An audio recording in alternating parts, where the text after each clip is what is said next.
Business Plan Pro. We have contributors all the time that help us. Some of them are here tonight. You'll recognize the faces in the crowd. And I appreciate and I'm grateful to all of you that help very much. Thank you. Again, I'm Adrian Pelkis. I am the chairman, the president. This is like the 13th year. This is why. I'm an inventor. That's my garage. That's what I like to do and play and mess around with. And sometimes it gets serious.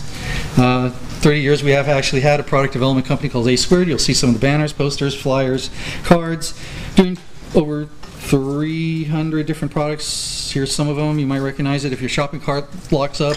Voice activated switches. Done a slew of medical products. A lot of these were my own technologies. My fun things are electric cars, and I like projects that help mankind or the environment, is the way I put it. Along the way I've gained a lot of patents. I guess this is a good time to segue. So we usually do this a little later in the what's new, but are those yours? Uh-huh. Wow, holy cow, I didn't realize you had that many. Oh, and another one. And another one this week, actually. Thank you, David. Yeah. Very proud of this. This is a way to harvest minerals out of the ocean. Ionic minerals, like metals, like valuable metals, maybe. I've done a previous patent I had in a business I ran. We were harvesting silver from photo solutions, and so I built specialized equipment for it. It worked great. So this is an extension of that, plus a few new tricks. So, yeah, I'll explain more about that in a minute. But that's the current list, and along the way, I've won some awards, and most recently, I've been doing a lot of things for Mars City Design, because they're thinking they want concepts of how are we going to live in space and work in space and this and that. And 2 years I was involved, and I won a couple of their contests, in fact. So that's what I do. I'm also on the board of the United Inventors Association, because we need to have a community. I'll talk about that more in a minute. They're one of the biggest groups. I'll tell you in a few more minutes what they do. Another group, this is a 501c4. You're going to see some video soon about what a lobby group can really do. The reason I'm on these boards is to help us with our patent system in the US and help you, the everyday inventor, get your rights back and keep your rights so that we can continue to prosper from the labors of our mind. Because that's the American way! Used to be. Holy moly! Wow, okay. Something just time-lapsed for me here. Yeah, that was a good meeting, wasn't it? Let's go. Yeah, okay. Let's see. All right. So, next up, who's new tonight? Who's here tonight for the first time tonight? Awesome. Welcome. Great. The rest of you, you've seen a lot of these slides before. I'm going to abbreviate it tonight, but still, for those that are here for the first time tonight, you get to hear what our whole group's about and how we do it. I also like you to introduce yourself, because we're kindred spirits. We're birds of a feather. We do help each other. That's what this whole group's about. So if you are here new tonight for the first time, if you are willing to, please just stand up and tell us what your passion is, what you're working on, type of thing. Not any details, just what area your interests are in, and we might be able to associate with you sooner than later. Who wants to start? Are you? I'll start from my right. And thanks. What's your name? Good evening. My name is Fabio Perico, and I actually developed a product, and I actually built it already through my company. But basically, here I was looking to how to patent it. Okay. And I saw you guys, and I decided to come over and see what about. Well, we've got some experts in the room, and some of us have been through the path. There's a lot of information. Yeah. Networking. Yeah. People I met already. You're the typical inventor. You will, because of the passion of wanting to accomplish something that's a problem that you've decided you want to solve.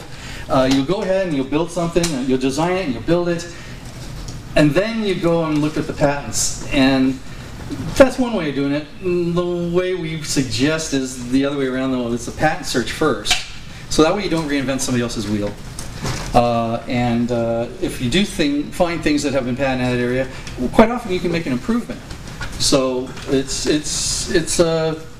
look, I understand the reasoning for building it first and trying it and making it work and then pursuing the patents. If nothing else, you've got the trophy of knowing this worked, you made it work, and that is the accomplishment. That's, to me, as an inventor, the biggest thrill of the whole game. it was a lot easier to build it just because I have means, Right. the material and the suppliers on the supply chain. Right. So Oh, I okay. have a lot of different suppliers that I mean, that my friends say we have machine shops. And Yes. It's something that I actually had the drawing by hand, and Oh. one of my friends actually drew CAD did the drew. drawing, Right. and actually he was like, oh, I can build you 3 if you want. And Excellent. it was just like that. Well, So that's why it was done. that's a good proof. Way to make proof of concept. Absolutely. Great. Congratulations. Well, glad you could be here. Hopefully we can be of some assistance to you in this stage or your next stage is coming. Your first name again is? Javier. Javier? Nice to meet you, Javier. It's Xavier, but Okay. Javier is a lot easier. Yeah. Reminds me of a friend named Xavier. Next, your first time tonight, Yeah. please, Dave. My name is David Bremen. Been a meat cutter for 32 years. Manage meat departments for about 20. And I'm just trying to see about changing and getting into something else, learning some of this. I have a product in mind. Just wanted to see how far I can take it. Excellent, excellent. You know, things change in life, and the more adept you are at reinventing yourself, more chances you'll have a success. So, glad you made it. Glad you found us. Again, hope we can give some help and assistance to you. Next, well, what area is your product in? Well, I think it's an accessory, but I'm not really sure exactly where. Pets, tools, No, painting? like travel industry. travel industry accessory. Right on. Kind of. Right on. It's good for you guys to have a couple word definition when you're going to sign non-disclosures and so on. Very few people sign blank NDAs anymore. But if you can just get into 3-4 words that just generalizes the whole concept, you're off and running. That's great. Cool, thanks, Dave. Who else? New first time? Yes, my friend. Hi, I'm Sam. I have some ideas in mind. My background's in engineering and sustainability. Oh. So my ideas are more centered around like energy efficiency, sustainability, green building. Oh, yeah. Okay. I just took a class where we learned about innovation and how to go through the patents Oh, yeah. and all that. Where at? Harvard. Oh, you didn't skip there? Okay. Yeah, so it's all on paper, but Yeah, it all works on paper. I was famous. Yes, yes. Congratulations. Glad you made it. Glad you're on your path here. We welcome you. There are courses here at UCSD and San Diego State. There are a few other, and we'll be talking about one of the bigger programs here in San Diego for inventors. But in particular, well, there's some other groups we'll introduce you to here, I'm sure. Anybody else? Yes, yes, go ahead. My name's Andrew. I'm from East Coast originally. I just moved here, and I think it's really cool to get Inventors Group. Yeah. I'm a lifetime tinkerer, and Yeah. trying to get into this because I have a few things I've been making for a couple of years in terms of like games and toys that people have been telling me to patent or sell or do something with. So Yeah, yeah. investigating that while I have time, and I have Huge market. There's huge market, 50-something billion. There's huge trade shows. Chicago's got the biggest one, Toy Fair. We do have some associations and reps and distributors. A couple of people in our group are in that field of making toys and games. So hopefully we can make some associations for you there. What was your field again and product in? it's in sustainability. Okay, there's a group here in town called the Center for Sustainable Energy. Yeah. You familiar? And Len Herring, Admiral Herring, used to be the leader of that group. He's spoken here in the past, and he's going to be coming back in the next few months. He's taken another position. Oh, yeah. But we do like affiliating with him, and it was actually so motivating when he spoke here. We had a young gentleman named Diego who had just gotten out, was getting out in the Marines, and it clicked. That was his passion. He wanted to get into solar, and in fact took the courses, started working for a company, started his own business doing it. I mean, it's a great field to be in. Great field. We need it, of course. There was somebody else new for the first time tonight. You'd raise your hand. Anybody else want to shout out? Please. Hi. My name's Mike. Hi, Mike. I'm not really new. It's just been quite a few years since I've been back here. Welcome back. Thanks. And I got a couple of ideas that one is, I call it the shower spouse. You need to stay clean if you're alone in the house. You got your back with the shower spouse. Yep. Get on the walls. That one's a stick on the wall version. The last one we saw was a thing on a string thing. So I got arthritis in my shoulders. Ah, yeah. I really like to get back there. So this works great. Awesome. Where are you? Have you patent searched or filed anything yet? Yeah, it's patentable. Okay. But what I was hoping I could get here earlier so I could network. I'm looking for somebody with some engineering background that could help me like refine this thing and make it easier to make. A number of us can make introductions for you. And then I got this one. Well, hold on just a second. Hold on. This is a public disclosure, isn't it? I wouldn't be talking too much about any new stuff unless he's already filed. Right. We're a public forum, which means if you go too far in any too details, because of some new patent laws, and old ones too, you would be starting a clock. It'd be like you just filed a provisional patent by making this public disclosure. So you're actually covered in the form that you actually sign out front, guys, all of you. You're actually signing that form when you first show up here, saying that you're going to witness. If it ever comes down to where he has to prove when he actually discloses his invention, well, we all witnessed it. So it comes to your advantage that. Well, I've already got that proof. A long time ago.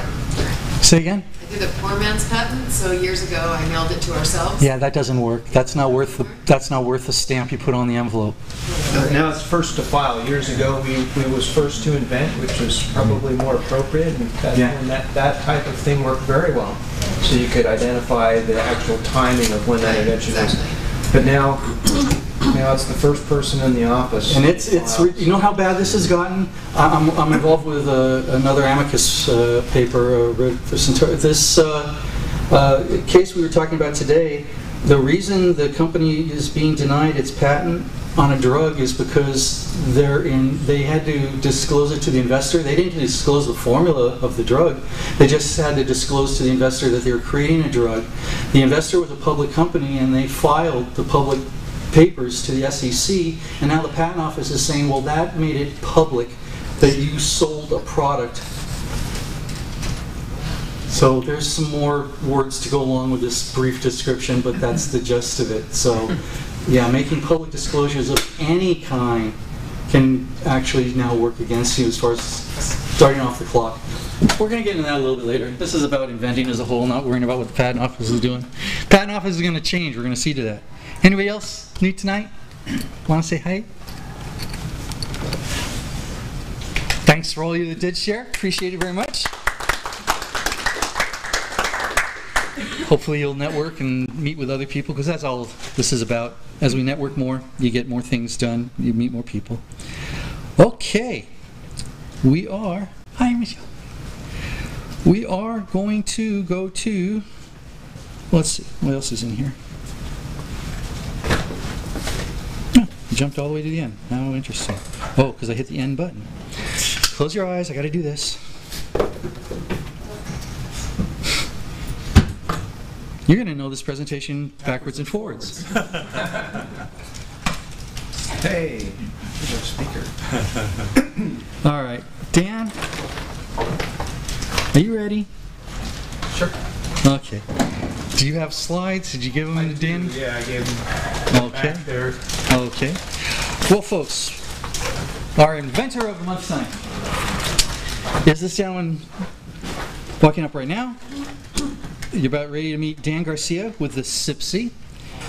Some of you might have seen him present here before. You might have seen him present at our contest. You might have gone down to Response Expo last year and seen him at the trade booth that he set up. UIA offers us trade booths, and he got one.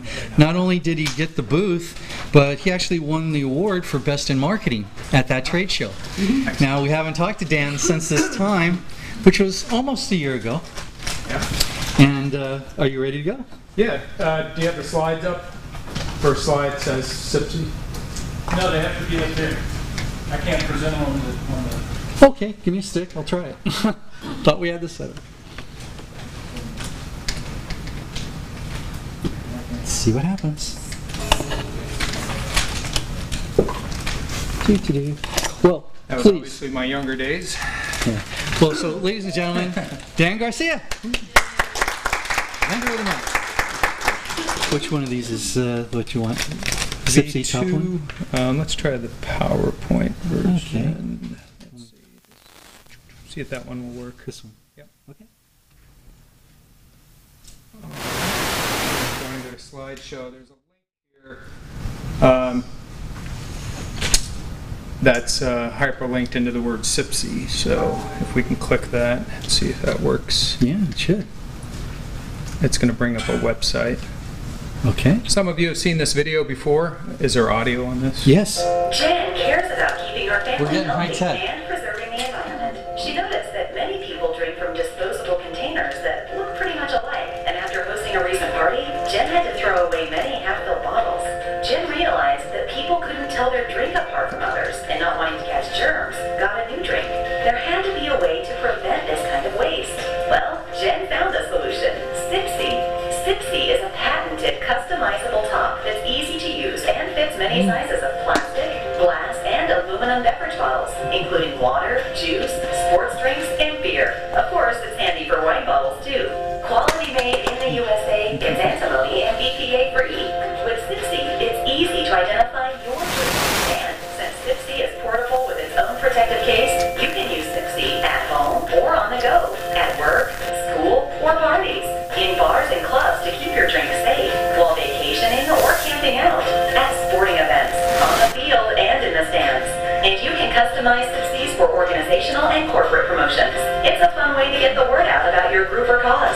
Sipsey has the added benefits of keeping drinks fresh and spill-proof too. So stop the waste and keep drinks safe. Get your Sipseys today. So that's a review for some of you that I see a few familiar faces in the crowd, but for those of you that are new, we presented that at the competition last year, and wanted to just kind of give you an update of where we're at with Sipsey. We have a few other slides, if you could bring those up, just to kind of guide the discussion.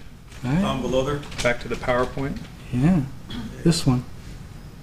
Our website is mysipsey.com, and as you glean from the video, my inspiration really was try to reduce that waste being created by all the single-serve bottles that are getting thrown away half full. So I wanted to invent a way to allow the user to find their bottle and finish it before opening another. And just an interesting statistic, since I last spoke to this group, Forbes had an article recently that worldwide there are 1 million plastic bottles purchased every minute.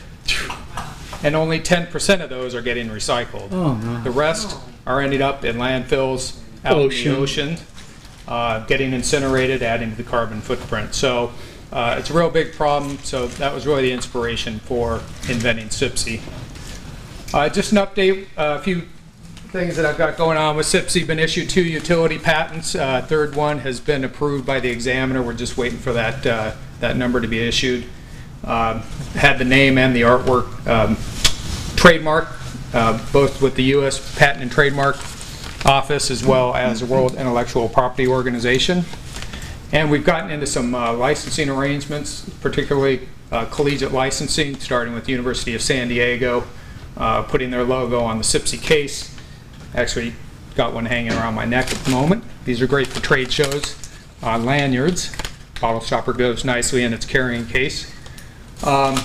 And also Swan Princess gave us a nice order, and you can see in the photo on the right there, the white Sipsey in the middle of the Swan Princess logo on the side of the case. And we did some custom stickers with different characters, a little hard to tell probably on the slide, but different characters on these stickers for the stoppers. And also you can see in this photo that we did Sipseys for what's called the Fred Leadership Forum, and actually it was my mother's 80th birthday, so we did Mary's 80th birthday there.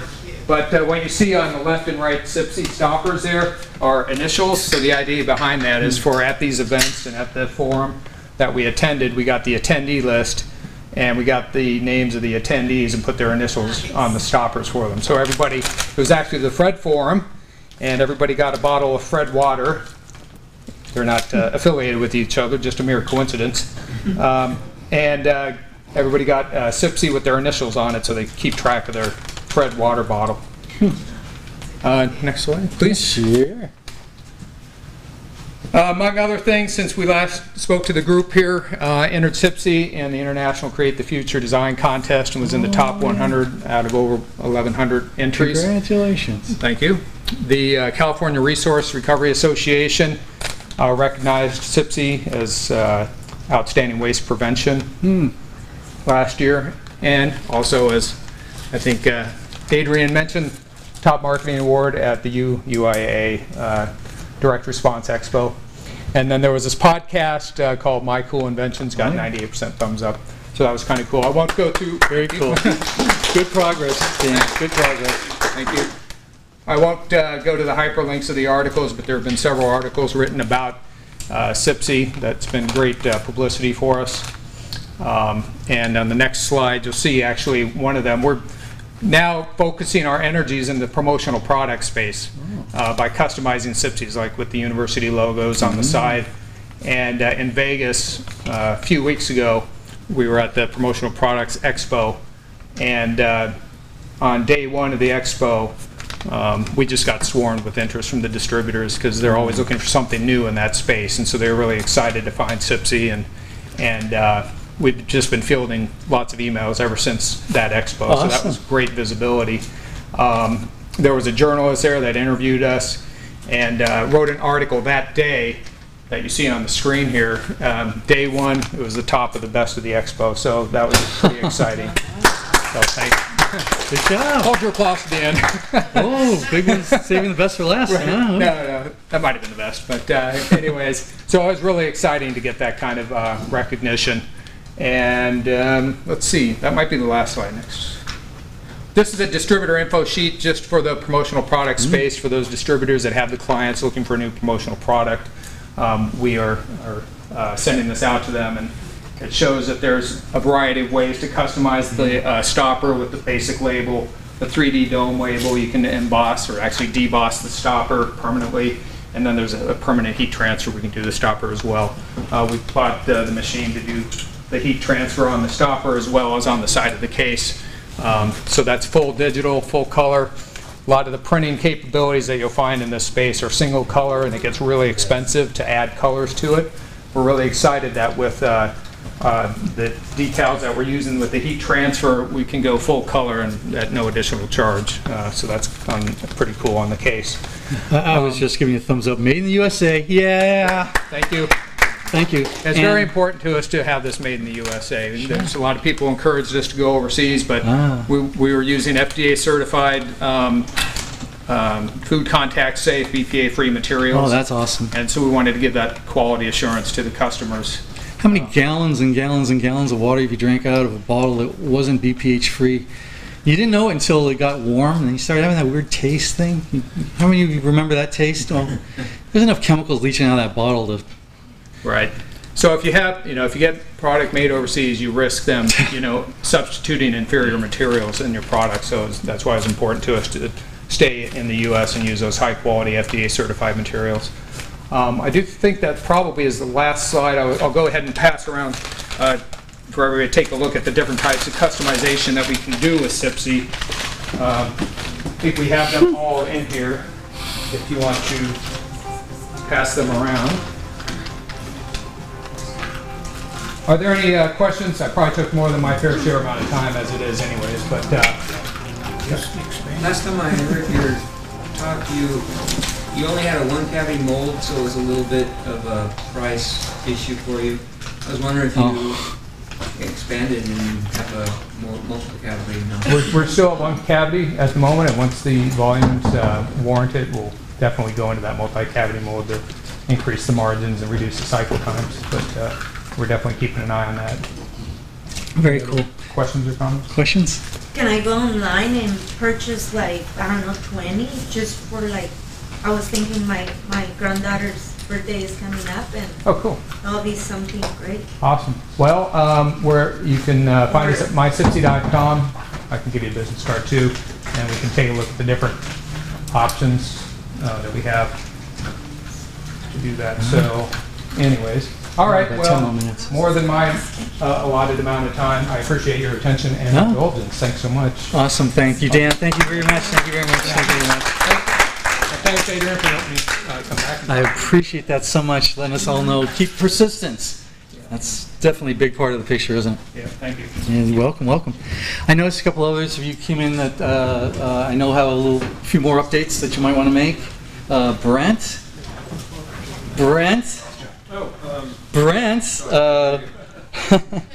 was here for the Top Dog Direct event that we had. Those about 20 of you inventors came here and stood on the stage and pitched your products.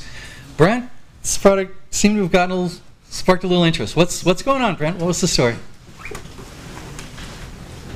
Oh, he's getting all choked up about it. It must be amazing. Take it easy. Introduce yourself. So, yeah, I was here for the seen on TV, Trucker's Boss Top Dog presentation, and I presented them my robotic pot and pan spreaders. Yeah. You go around the pot or pan and clean it on its own, and they said they showed some interest in it, and I need to get back to them some more information on the manufacturing. Excellent. Excellent. Yeah, the price is the issue, but yeah, progress. Getting connected. That's great. Who else had something happen last month or recently that you want to share and give us an update on? What's new in the world of window blinds? A lot. Hi guys, I'm Sia. I used to come here, but for a while I disappeared. I've been extremely busy. I created a replace your wand with easy wand and make it a remote control. So it's that simple. It has taken off. We've been for almost a year and a half on the first page in Amazon so far. We're just about to go for another round of pulling money in. A line shutter version of it is also coming out. So Oh, good. That's a whole nother market. as well as correct rope and chain version. Awesome. See ya. Awesome. Another long road, but it's finally paying off, as I understand, huh? Right. Very cool. Very cool. Now you did a Kickstarter to begin with too, didn't you? I did. I was one of the successful Kickstarter. Yeah. And it's getting harder and harder, but if you do it the right way, you still can succeed. The level of professionalism, especially on the videos, has gotten so top notch. That's why we're really pleased tonight. Our speaker, Sydney, is quite the expert in this, since having made quite a few videos. Yeah. Wonderful news. Great to see you, Sia. Great to see you. Thanks for coming back. Yes, my friend. Hi, my name's Tim, and from Tidbits newspaper. It's a new newspaper we're starting, and what we have different sections of advertising in it. It's a good news newspaper. There's no bad news in this paper at all. I like that. That's a good idea. Yeah, so what I'm doing for the Inventors Forum is, if you have a business you want to promote, we're offering a free ad in our bulletin board section or a business card section. So if you'd like to do that, just stop by and see me before I leave, and I'll put your business in the paper here for free. Wow. Nice. Exposure for free? Woo. Thank you. Who else did it last month, made something happen? As we used to say, who tried it and fried it? Or had some progress, or got a marketing deal, or sold your first product, or any little step is a milestone. We always like to celebrate your milestones. All these little steps add up. Yes, more, maybe. Okay. Well, I'll move it on, and Sydney, you get a few more minutes. Are you ready? Yeah, sure. Are you going to wear a lapel mic? Yes, Are you guys still using? Are we still using lapel mics for this? Yeah, for Dave. Okay. Do you want me to use that, Dave? No, just go ahead and use the All right. stage mic. All right. You got that working. Well, tonight, folks, you are in for a treat. Really pleased to introduce this. Some of you maybe already know Sydney. I'll introduce him further, though. He's a naturalist, a speaker, a painter, a videographer, a musician, all-around wonderful guy. I'll give him credits here a little bit later, too, because what he's done was, for years, he was the one doing all the videography work for us, which now means we've amassed an enormous collection, which is a great thing.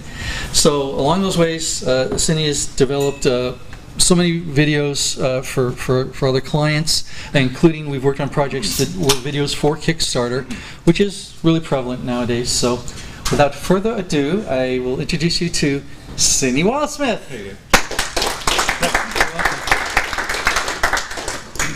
you got my little thing up there. Well, as we're getting this thing started, I just want to say it's great to be back. And the reason I say that is that some of you may know that I blew out my vocal cords. As a musician, as a road rager, as all sorts of different things. So I had surgery. And following the surgery, I was told, for example, that I was not to talk at all. That's not easy for a guy like me, okay? There's always an upside to these things. And the first one is that because I couldn't talk, and I'm supposed to be very cautious with my vocal cords, guess what? I can't yell anymore. That's a blessing, okay? Because all of a sudden I can't. And what's happened is I just have to change my whole demeanor because I really can't yell anymore because I could destroy my, I don't want to go through this again because in fact, they literally, for the surgery, they stick this, so the surgeon could get to the parts, this tube down your throat. Okay, I won't get into the details. The long and the short, he warned me beforehand that my vocal cords, my taste buds might be affected. Well, sure enough, they were. And I lost my sense of taste for a long time. And as a matter of fact, it hasn't even been restored fully yet. So the upside of this is the fact that therefore I'm not that drawn to food, right? And I've lost about 20 pounds, okay? So no more anger, okay, I can't get angry. And I've lost about 20 pounds. I don't recommend blowing out your vocal cords, but there's always an upside sometimes to the downside, you know? So it's good to remain positive about that. So, and also, and I'm going to say, I don't know, I'm sure many of you know that today is International Women's Day, okay? So I've got, without you, none of us would be here. Right? I've got a prize only for the women this go, okay? And I also am doing jewelry, okay? So this, for example, is one of my men's necklaces. But I have here a woman's necklace. And here's the question. Now, only the women can do this. Ready? Ready. And whoever gets it first will get this necklace. And is that a pretty necklace? It's pretty, I see it. It's beautiful. Okay, it's anyway. My daughter used to. What is the relationship between McDonald's and International Women's Day? Oh. The M's, the boobs. What about it? The boobs, their heart arches. Oh. Big guys. You missed it by That's that an much. interesting You're way close. to think about it.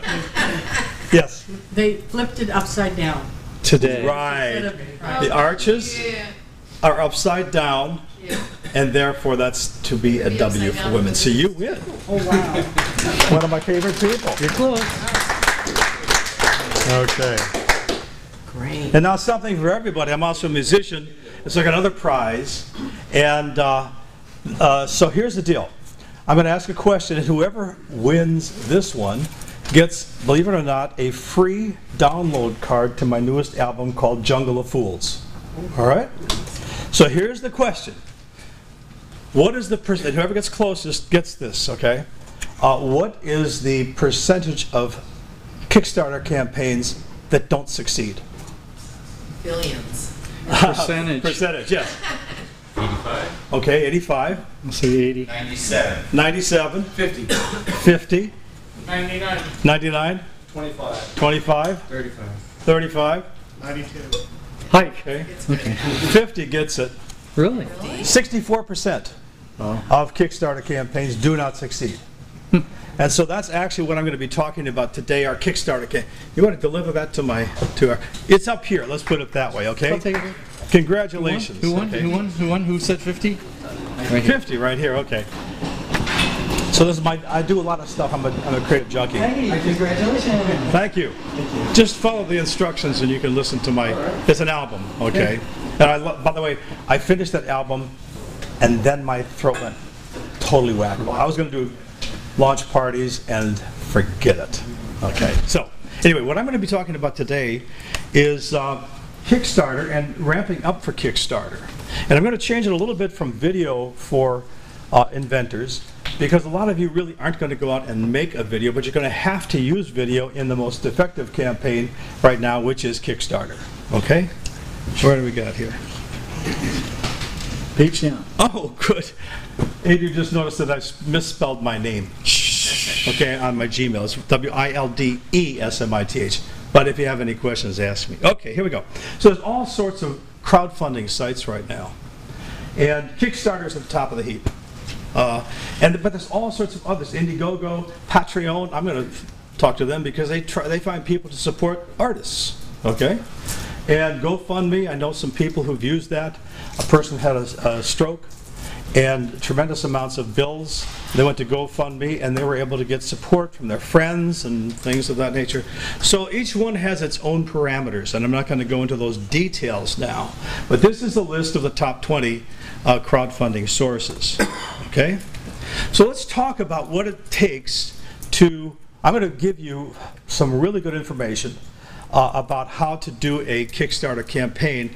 And I'm going to really do a shout out to one of my best friends who has helped me put this together. And he has provided most of this information. His name is Andy Trimlett. Some of you may know Andy, but he's worked for KPBS on their funds. He's working with KPBS on their funds. He and I cooperated on a documentary, and he's got his own documentary that's now getting worldwide distribution, so he knows what he's talking about. And he also has done lots and lots and lots of Kickstarter campaigns, so I really picked his brain. Okay, so I have to give Andy Trimlett a shout out, and right now he's not looking for more business. Okay, so anyways, this is a lot of what he has really gleaned and I'm going to share with you. So he says basically prepare your team and expect to spend a minimum of 4 hours a day. As you start this thing, expect to spend about 4 hours a day working on your campaign while the campaign is running. All right? And be aware that friends and family are the main source of most Kickstarter funds. Expect great excitement and gut-wrenching agony, okay? And also be sure that you have a team and that your team members know what they're supposed to do, because there's a lot to all of this getting a Kickstarter campaign launched.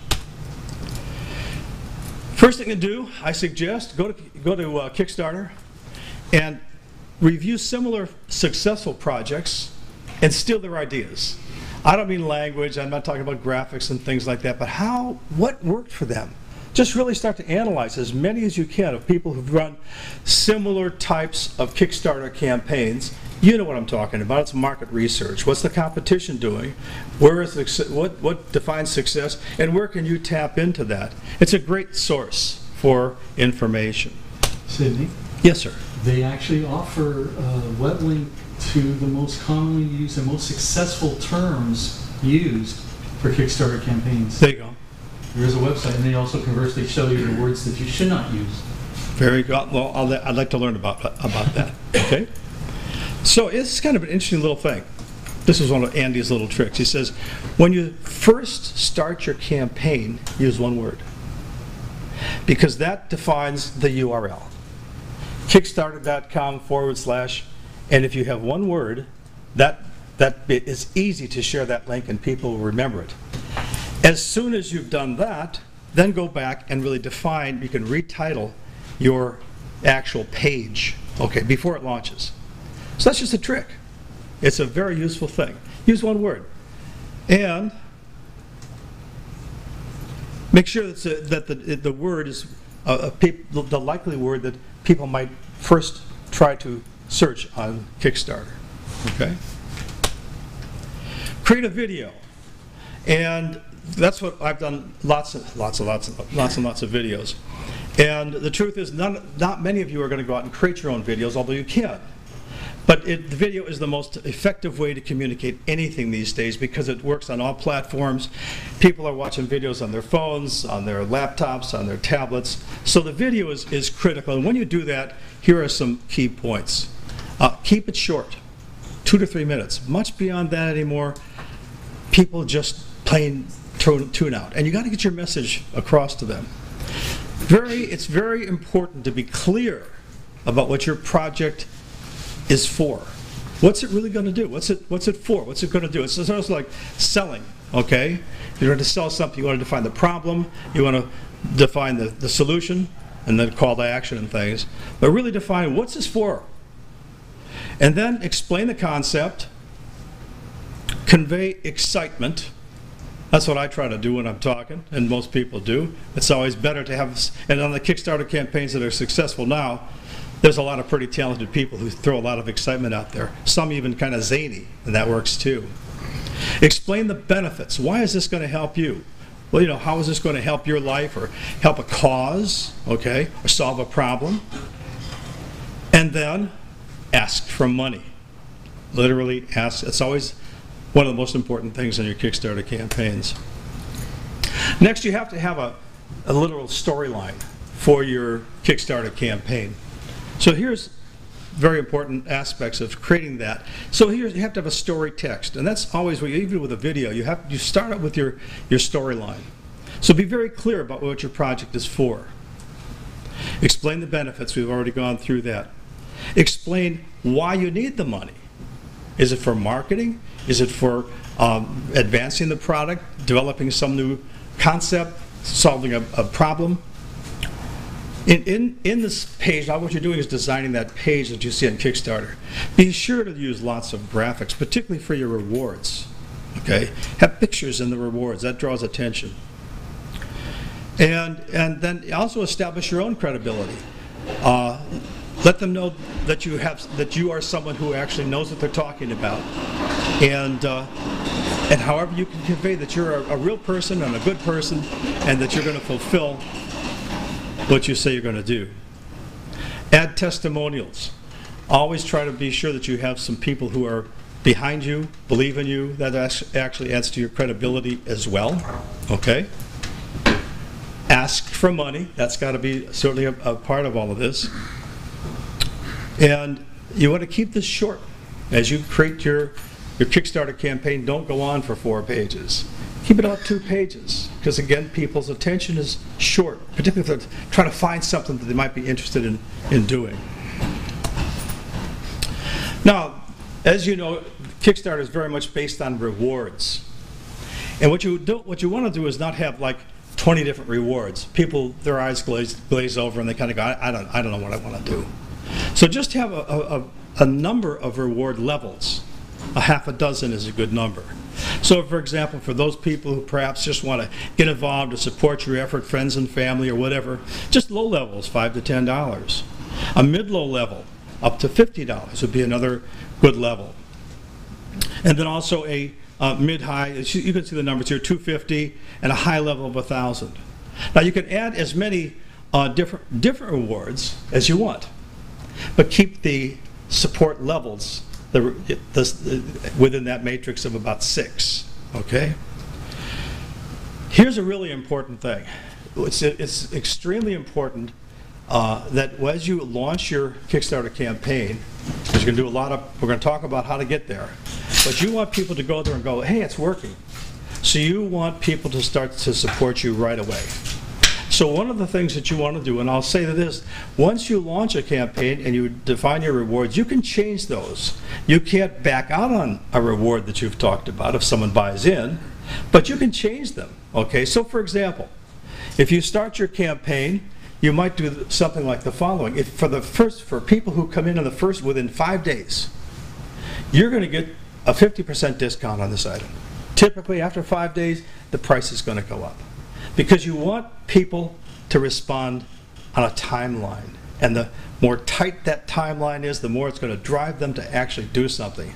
So if you offer a really sensational deal, and say within 5 days, you're going to probably get some response. And that's very important. After that, then you timestamp things, and you say, I'll tell you what, we'll give you a special discount if you order 5 for the next 10 days. So always have these different offers having a limited time frame. And we'll talk more about actually some of the magic of that and why it works. Okay? And then you can have add-ons that you can as well add. Like with the Sipsey. I know Danny, and I helped him actually on his first video. And his first Sipsey just had a little decal. Well, now his business is made by customizing that decal. That's an add-on. We can do this product for you, but we'll customize it, put your name on it, put your logo on it, you know, whatever it is, and that suddenly becomes a real huge incentive. And you can add that as the campaign progresses. Okay. So again, set up a specific end date. And this is, again, really kind of useful information. We all know you get up on Monday morning and you're busy, right? And things have a hard time getting your attention. The same thing is true on Friday. You're thinking about getting out of work early or doing something else for the weekend. Research has found that the best times to close your campaign are at 8 o'clock on a Tuesday, Wednesday, or Thursday. That gives people, for example, who have that job, and they come home and they start cruising around, they can still be participating in your campaign, and even on that last day, which can be critical, make sure you've optimized that opportunity by making it at 8 o'clock on Tuesday, Wednesday, or Thursday. And then, here's a really interesting thing too. You don't, as you start to promote this out and you start doing your campaigns, don't say, we have to raise $15,000 in the next 20 days. Don't mention the number. Never mention how much. Mention the time. We've got 20 days to meet our goal.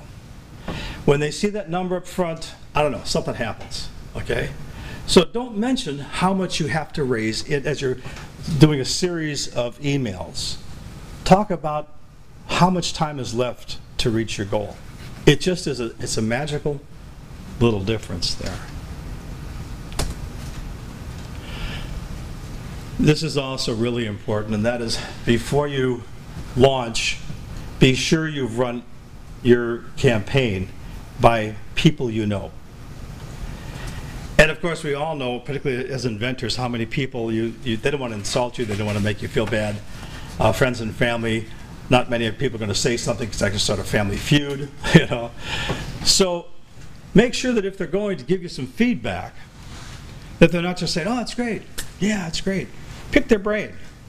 Have some questions that you want to do. What caught your eye, okay? What reward level would you want to come in at? Really pick their brain, because that you have to do this market research to find it before you launch, because that can help you really start to customize where you're going with this thing as you progress. Am I going too fast? All right. At some point you have to submit the campaign to Kickstarter. And what some people do is, a lot of people do, they're always putting it off, oh God, I gotta do all this stuff ready. And they've already started to let their friends know that on Tuesday we're launching, and Monday they say, oh, we gotta put it on Kickstarter. They've already promoted it out. But Kickstarter takes a few days to review your campaign, and therefore you've blown your date, okay? So don't wait till the last minute, because you may very possibly miss your deadline, okay?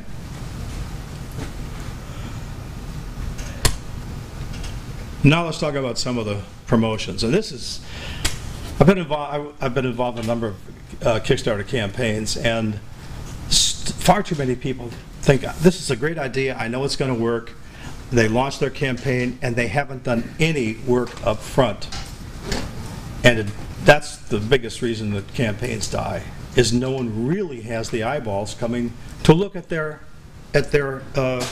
product or their promotion. So let's start with the basics. You're going to have, you have to come up with a budget.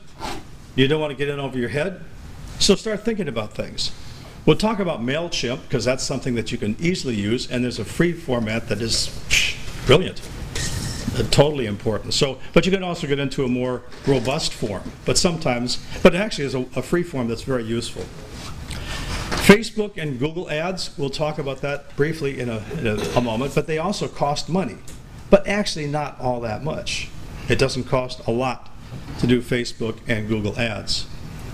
Make sure that you budget in for flyers. Make up a flyer, and we'll talk about why that's important as well, but it's going to cost you some money. You're going to have a website. You're just pretty much going to have a website. Some people rely only on Facebook, but that's probably not the best way to go, because not everybody goes to Facebook. Everybody goes to websites, okay? So put together a website, okay? But that's going to cost you some money, either for the URL and the spot, whatever, it costs money to have a website.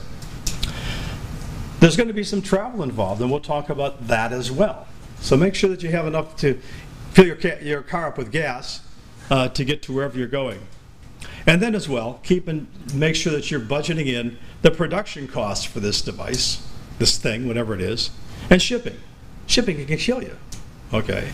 So in terms of thinking about a budget, those are kind of the elements of what you should really be working on, considering. Okay, why? Then you're going to launch an email campaign. How many of you are familiar with MailChimp? Okay, look up MailChimp. It's a free promotional way to get out email campaign. And you can create beautiful email campaigns with graphics and things. You can upload all your contacts to this MailChimp. You can send them out in any way you want. And the best part about MailChimp is the fact that it gives you real-time information about who's responding, when, who, how often, what are the links that are capturing their attention, and you get all that information. And that's tremendously useful as you start really launching out here. And you can add to MailChimp all the time. And that's going to be a huge part, because you're going to have to use a lot of emails. Okay? How many of you do emails on kind of a regular basis in terms of campaigns or something like that? Check out MailChimp. Now, you want to take, as you start gathering your lists of people, make sure that you're kind of selecting at least 3 groups that you're targeting. For example, one is friends and family. That's an obvious natural group. Another may be people who are involved in collecting or have an interest in whatever your product is. That can be another group, and you have to pitch them differently. And there may be other people who are just interested in perhaps the technology or sort of the market, and those can become or how it can benefit them, for example. That's kind of, hey, this could help your business succeed, and segment those out into specific groups. And then send out each group 6 to 8 emails within the first 2 weeks. You just have, once you start, you've got to start getting these groups and appealing to what works for them specifically, okay? Okay. And include new information in each product email. And write at least one targeted email to each one of these groups to get things started, okay? Prepare your social media campaign. So add as many, if from Facebook or Twitter or wherever else you may have a social media, gather all those names and the names of friends and family and other people, and make sure that you have a list of that. Announce the date for your upcoming campaign, but don't overdo it. If you keep on hitting people on your Facebook page saying, well, I got this campaign, you start a month early, and you start throwing it out there, pretty soon people don't want to hear about it. They go numb over that. So really, just casually start mentioning that you're going to, it's kind of counterintuitive. You think you really want to blast out there, but you don't really. Not until you're ready to go. Write 15 to 20 posts for each platform. That would In other words, for each of these groups that I've talked about, or platform, excuse me, Twitter, Facebook, write about 20 or 15 posts that you can be ready to go and throw out there into those platforms. And then do, on your own Facebook page, post 2 or 3 times a day with new information or whatever. And use images and videos in your Facebook pages. Here's a very interesting thing. When you go to Kickstarter, they literally list, and this is an example here, they literally they show you people who have supported a particular campaign. And what you want to do is identify people who perhaps have been supporting 10 or 20 different campaigns like this, because they're actual real supporters. Track them down. Figure out any way you can to get their emails, to figure out their names and connect with them on LinkedIn or whatever else, and pitch them as well. Add them to your group. But that's available. You'll find that on every Kickstarter every page. Okay. There are a few things that cost. Google Ads cost, but they can be very useful, and as well as Facebook, because I tell you what, there are algorithms now. As you buy an ad, and it goes out to the people that you've selected in the ways that you want in groups, you identify that, it's always monitoring who's picking up on that. And look at Facebook, they go, oh, this person does this. They look at the friends group and their interests, and they start to target out more specifically to those groups. So it ends up being very targeted marketing, okay? And it doesn't really cost all that much, but it can be very effective, yes? What's the ballpark figure for the average Kickstarter campaign? Ooh. Well, I mean, wow. You better figure $3,000. I mean, for video, for websites. It depends on how you're really defining the Kickstarter campaign. I mean, just for the advertising section. You can get in for $100. Okay. And you can spend $1,000, but you can get in for $100. Okay. And you can direct your ads to the specific groups right. of interest that you want. And they do it for you. At a certain point, they're figuring that out. Prepare your media campaign. So collect contact information for people who might promote your idea. People with blogs, get them, all right? Social media, people who are, again, involved in what you're talking about. News outlets, contact them, let them know that, and ask them if perhaps they can help promote out your campaign. Affinity groups, radio news, TV news, newspapers, and then draft official press releases and be prepared to send them out to the main channels as well. Okay. Do events. Believe it or not, yes, you should do events. And what you want to do is, that's why I said you create a flyer. Create a flyer so that people can know about an event. Every event will have its own, but I'm going to speed up here a little bit.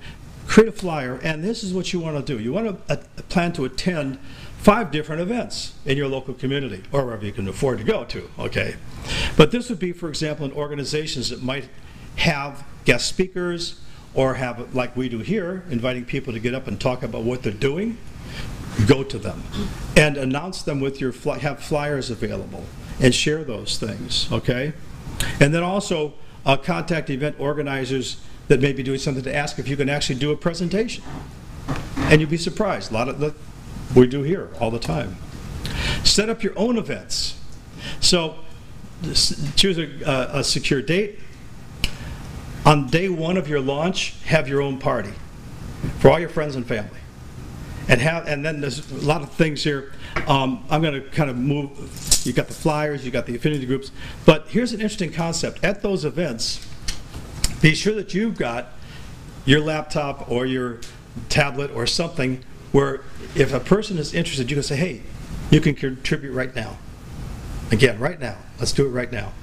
And so that, again, starts pushing your success rate.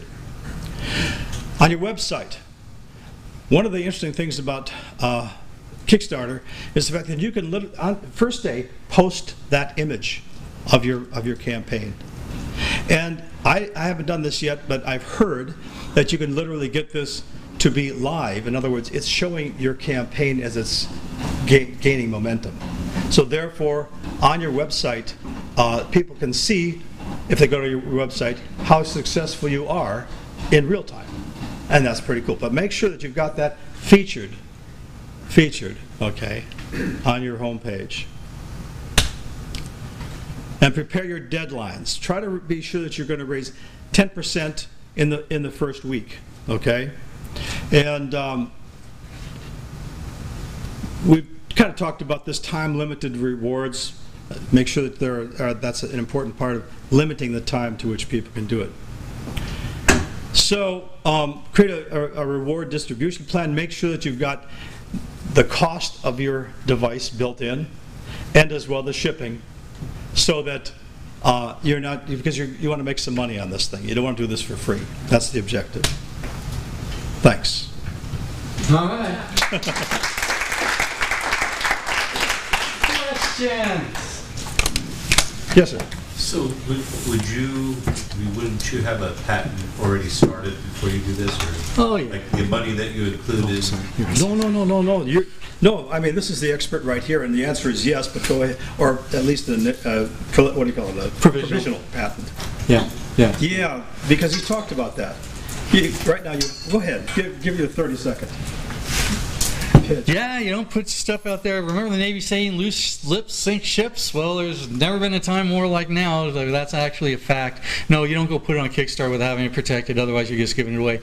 There's some concerns about Kickstarter.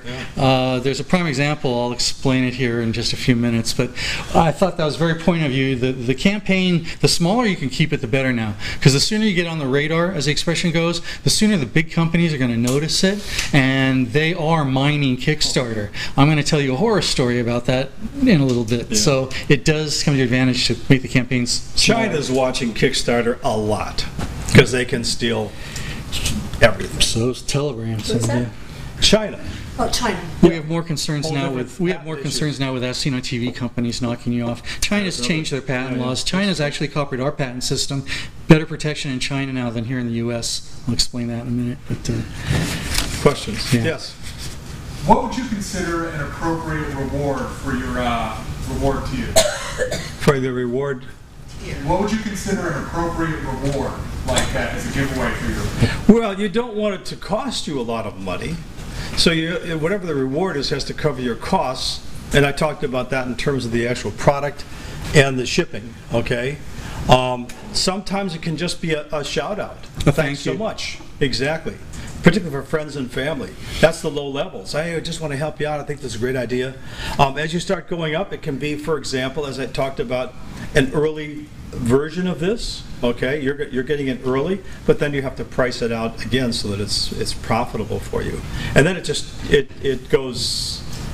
Yeah, it can be, for example, some people have special events, parties, invitation only at certain levels. You give $1,000, we're putting on a big bash up in LA, okay? And you're invited. Only people at that level come in. Or it could be even the type of thing where you actually come and take them out to dinner or give them a special hands-on demonstration. It's totally up to you. Depends on your product. Let's mention one thing. There's two types of campaigns on Kickstarter. If you have not made a prototype, you cannot sell it. You can only raise the money to finish the developing. You have to be upfront about that. Kickstarter will cut you off instantly if they see that you're trying to sell a product you haven't actually made one of. So with campaigns that are to develop the product, there's usually tchotchkes and Starbucks cards and things because you can't actually pre-sell the product. Once you've actually made a prototype, though, it's a horse of a different color, you can, in essence, pre-sell the product. So those campaigns could go all the way up to the rate where it's actually you're buying the product at a discount. Yes. You're basically pre-purchasing. Pre-ordering. Mm-hmm. Yeah, exactly. Yes, Brent? How much is Kickstarter percentage do they? I'm sorry. What percentage does Kickstarter get? 2.5 and 2.5? Yeah, it's about that. Yeah. It's 2.5 and then 2.5 for the transfer, reasonable. So it comes up to about 5%. Yeah. It's a great way to vet your product, folks. Yeah. It's like a focus group. This information on your website or anything? I tell you what, if you contact me at Wildsmith, WILDE, SMITH @gmail.com. I'll be happy to send you a copy of the PowerPoint. Okay. You can't write it all. Wait about a month. We are posting. I don't want to write it out. No, I've got too many things to do. No offense, but I just can't. We are posting these videos. Yeah. You can go on And the our videos, website. yeah, exactly right. Yeah, good point. And by the way, you know what's really cool? I'm addressing this audience, but I'm also addressing the world right now. Isn't that cool? We're live. We're live. I think that's like really amazing. So I'm talking to you, but I'm talking to inventors all over the country. I think that's a really cool idea. Okay? Let's start. Let's start. Yeah. And also, I certainly want to thank Andy Trimlett. Okay? He's a great guy, and he really provided a lot of the depth of the information here. So, yeah. Any other questions? Where would you go to find that live? SD Inventors Live. I believe that's correct. Is that correct, Danny?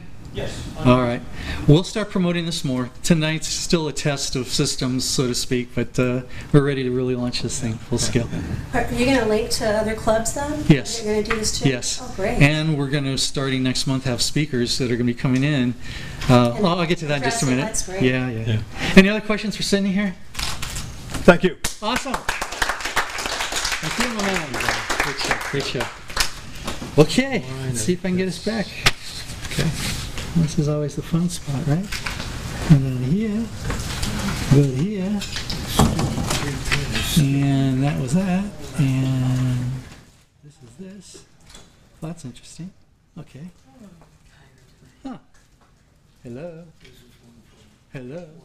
Yay! Technology's working. All right. All right, folks. Up next, does anybody need to take a little break right now? Show of hands. Well, otherwise, to make the rest of this meeting work out, kick back, we'll get through this. Let's go say, that was a fun break, wasn't it? Yay! This intermission was brought to you by The Pause in Time. Okay. What I want to talk to you about next, this is usually the resources and new opportunities.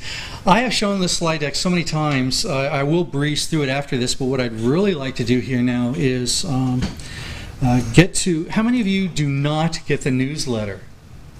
Raise your hands if you don't get the newsletter. Okay.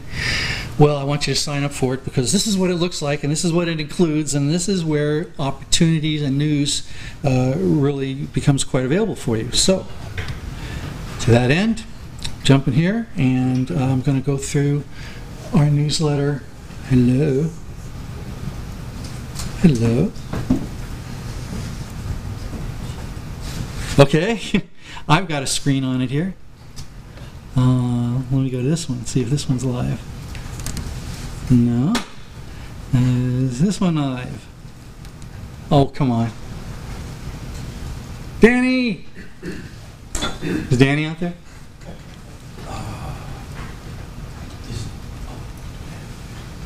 Bear with me, folks. New tech. We're just trying to get this worked out. Good luck. Thanks. Point on the link. Yes, I did, but it's there on another screen. See, I have it here, not there.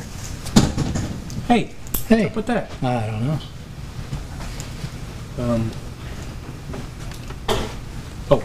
Postcard point maybe. Where is it? Let's see, there's one over here. There's one more chest, yeah. Oh. That's on this side? That's on this one, yeah. Two sides, yeah. Okay. Start from current slide. Current slide. What'd you do? I messed it up. Can we get to that screen? Yeah. Why is it not showing me? I can't tell you.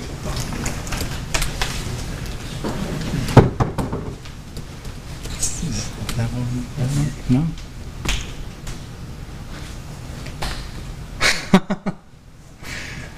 We tested this before the meeting. It worked. And it worked. I swear to God, it was working. Well, you get that. You get the home screen there. It flashed up there. Can you go down and hit something else, like the PowerPoint? That was Let's see. Hold on. Start again. Yeah. All right. I don't know where your PowerPoint is, though. But that's, I wanted to be there. That's okay. This is good for now. Okay. This is our newsletter, folks. Bye. The point is we have all these articles every month. We talked here, we have the articles, and there's a video on the Top Dog event. The last month's speakers are described, and the links to them are all described here, so you have links to them. As we mentioned, this month's speaker. Next month, as part of the news, we are going to bring in the GOP candidate for the 49th who's running for Darrell Issa's spot. He is actually a patent agent, attorney Joshua Schonover, and he's only going to come here to speak about what his views are on the patent laws, because in our views, that's the only thing that we care about. No, it's very important, and I actually, after he committed to coming next month to talk to us, called Doug Applegate, who's the Democrat candidate, and asked him to come here as well with a proposition that this is a chance for him to share the stage with his opponent and show his views. We are very proud Danny's with us as one of our new sponsors.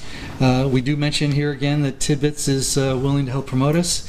One of the stories in here is that the Inventors Group of America, newly formed, this is now the 40 clubs in the U.S. that have joined forces, and we are one voice now.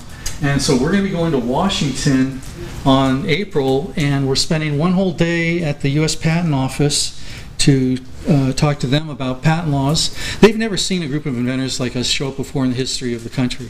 So this is a historic event. We will have coverage for it, and I'm very proud to represent you all there. Decided to be a sponsor myself.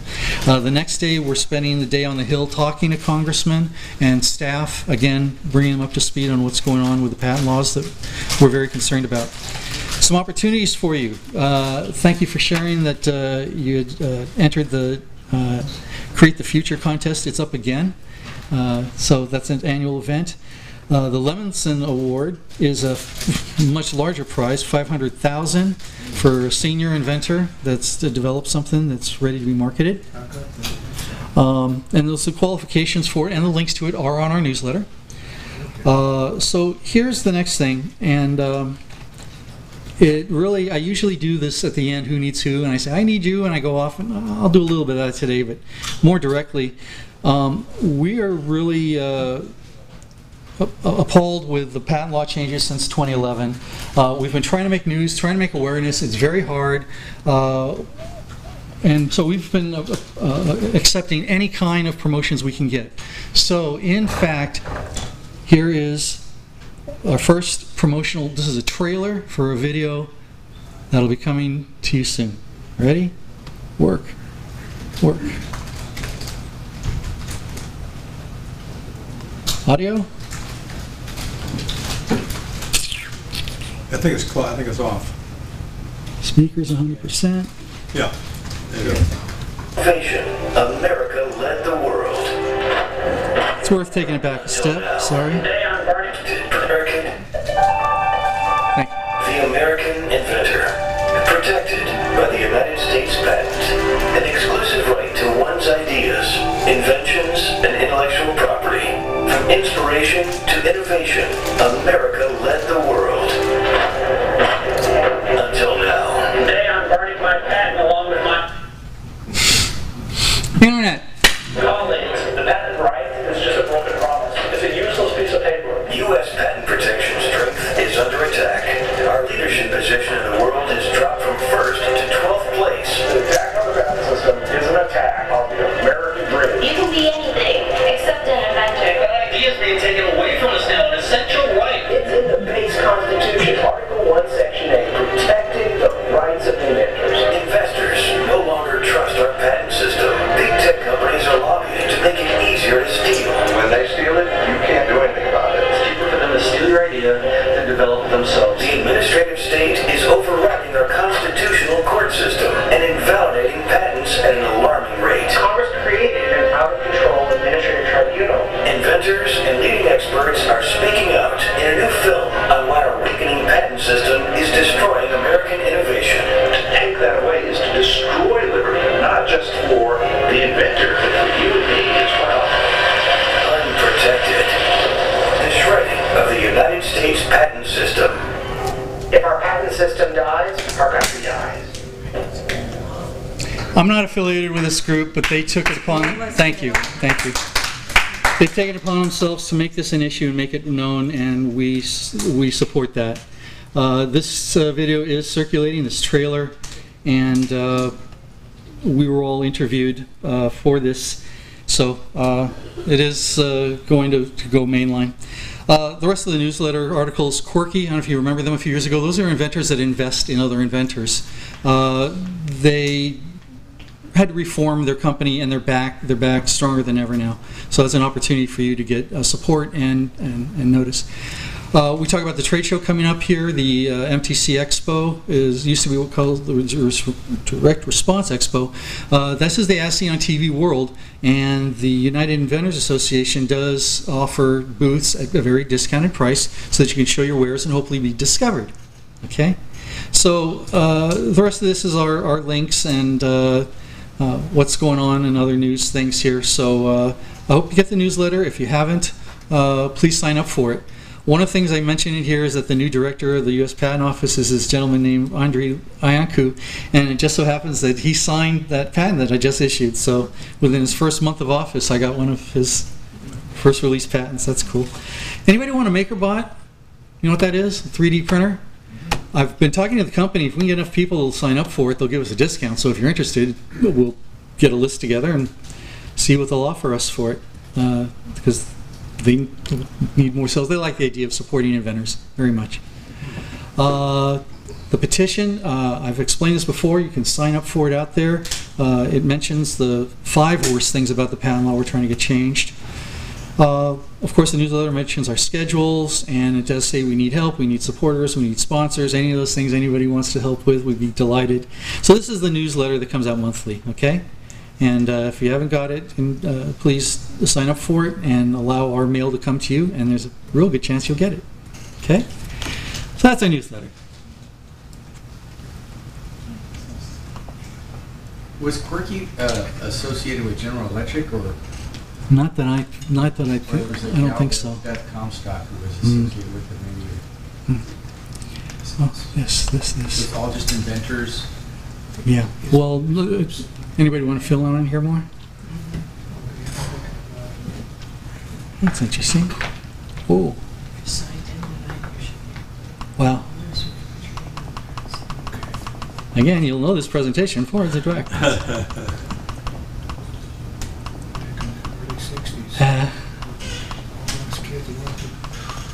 I apologize. Hey, did we skip all this stuff? I think we did. The point is, every month we have speakers that come here and talk about their products and their inventions. Just like you saw this month. These are some of the other inventors that have come here. That was the head of Edison Nation and Quirky. We do have some more speakers coming in. We think the regional director for the patent office will still show up. Stephen Key did agree to come in a couple of months. To that, I'll add, Stephen Key has a company called InventRight. And by the way, all of our videos are online here. There is a website, and there's a link on our SDIF site to this. What we didn't mention is one of Cindy's other projects here is called Inventor TV.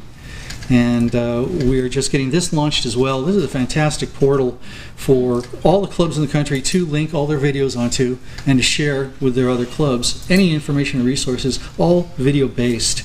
So when you go to this website, you'll see the homepage. There's news stories. We have the, I'm getting my glasses back. Resources channel. Affiliates are the clubs such as our own. Where again you can find links to our videos, and the sponsor for this is PowerPack Industries. Very glad about that.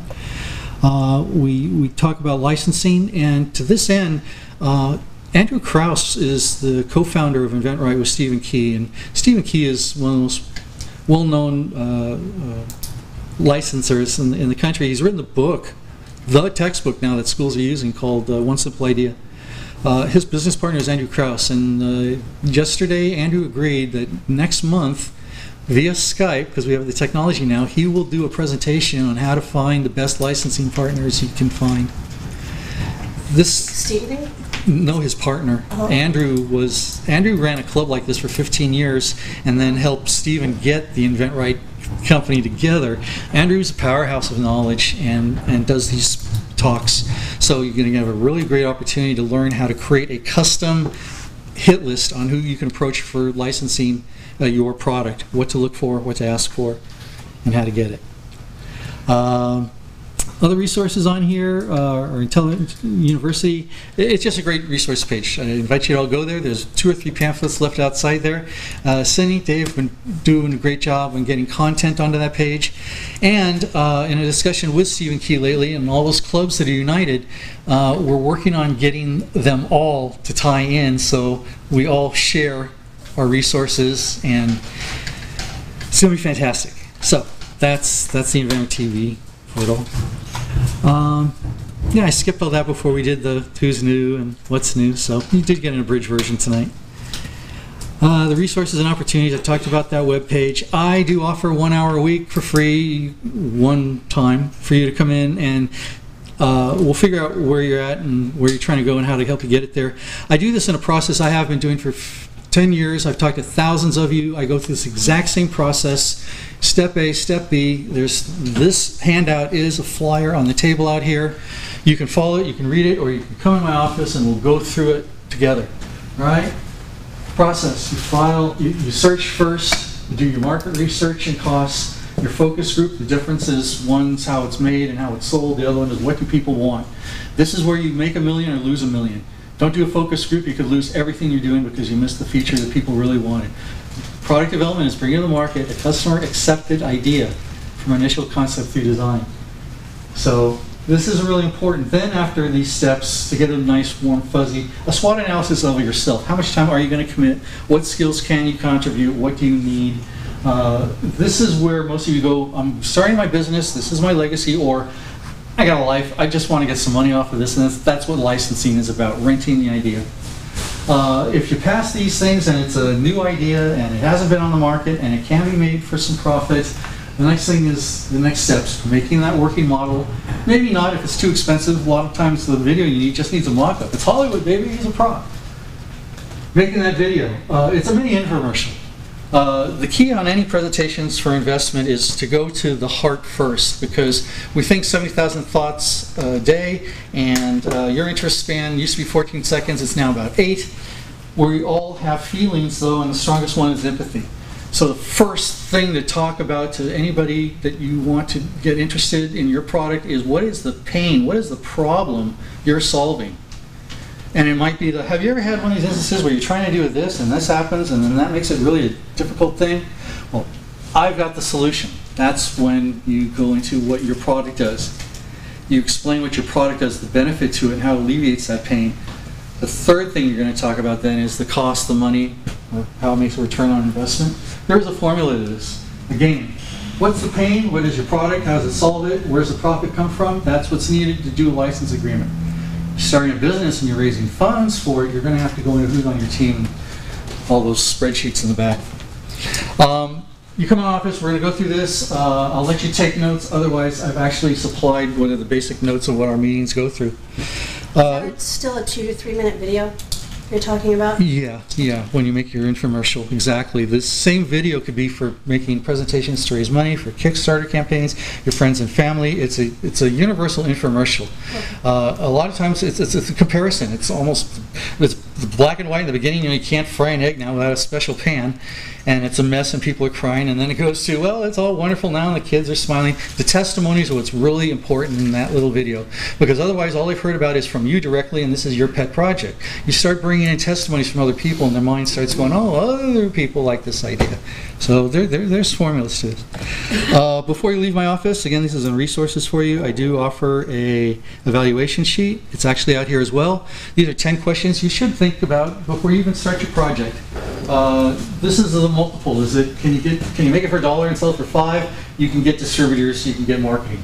The less time, the multiple, the less margin there is, the smaller your market. You'll be selling on Facebook perhaps, or your own sites.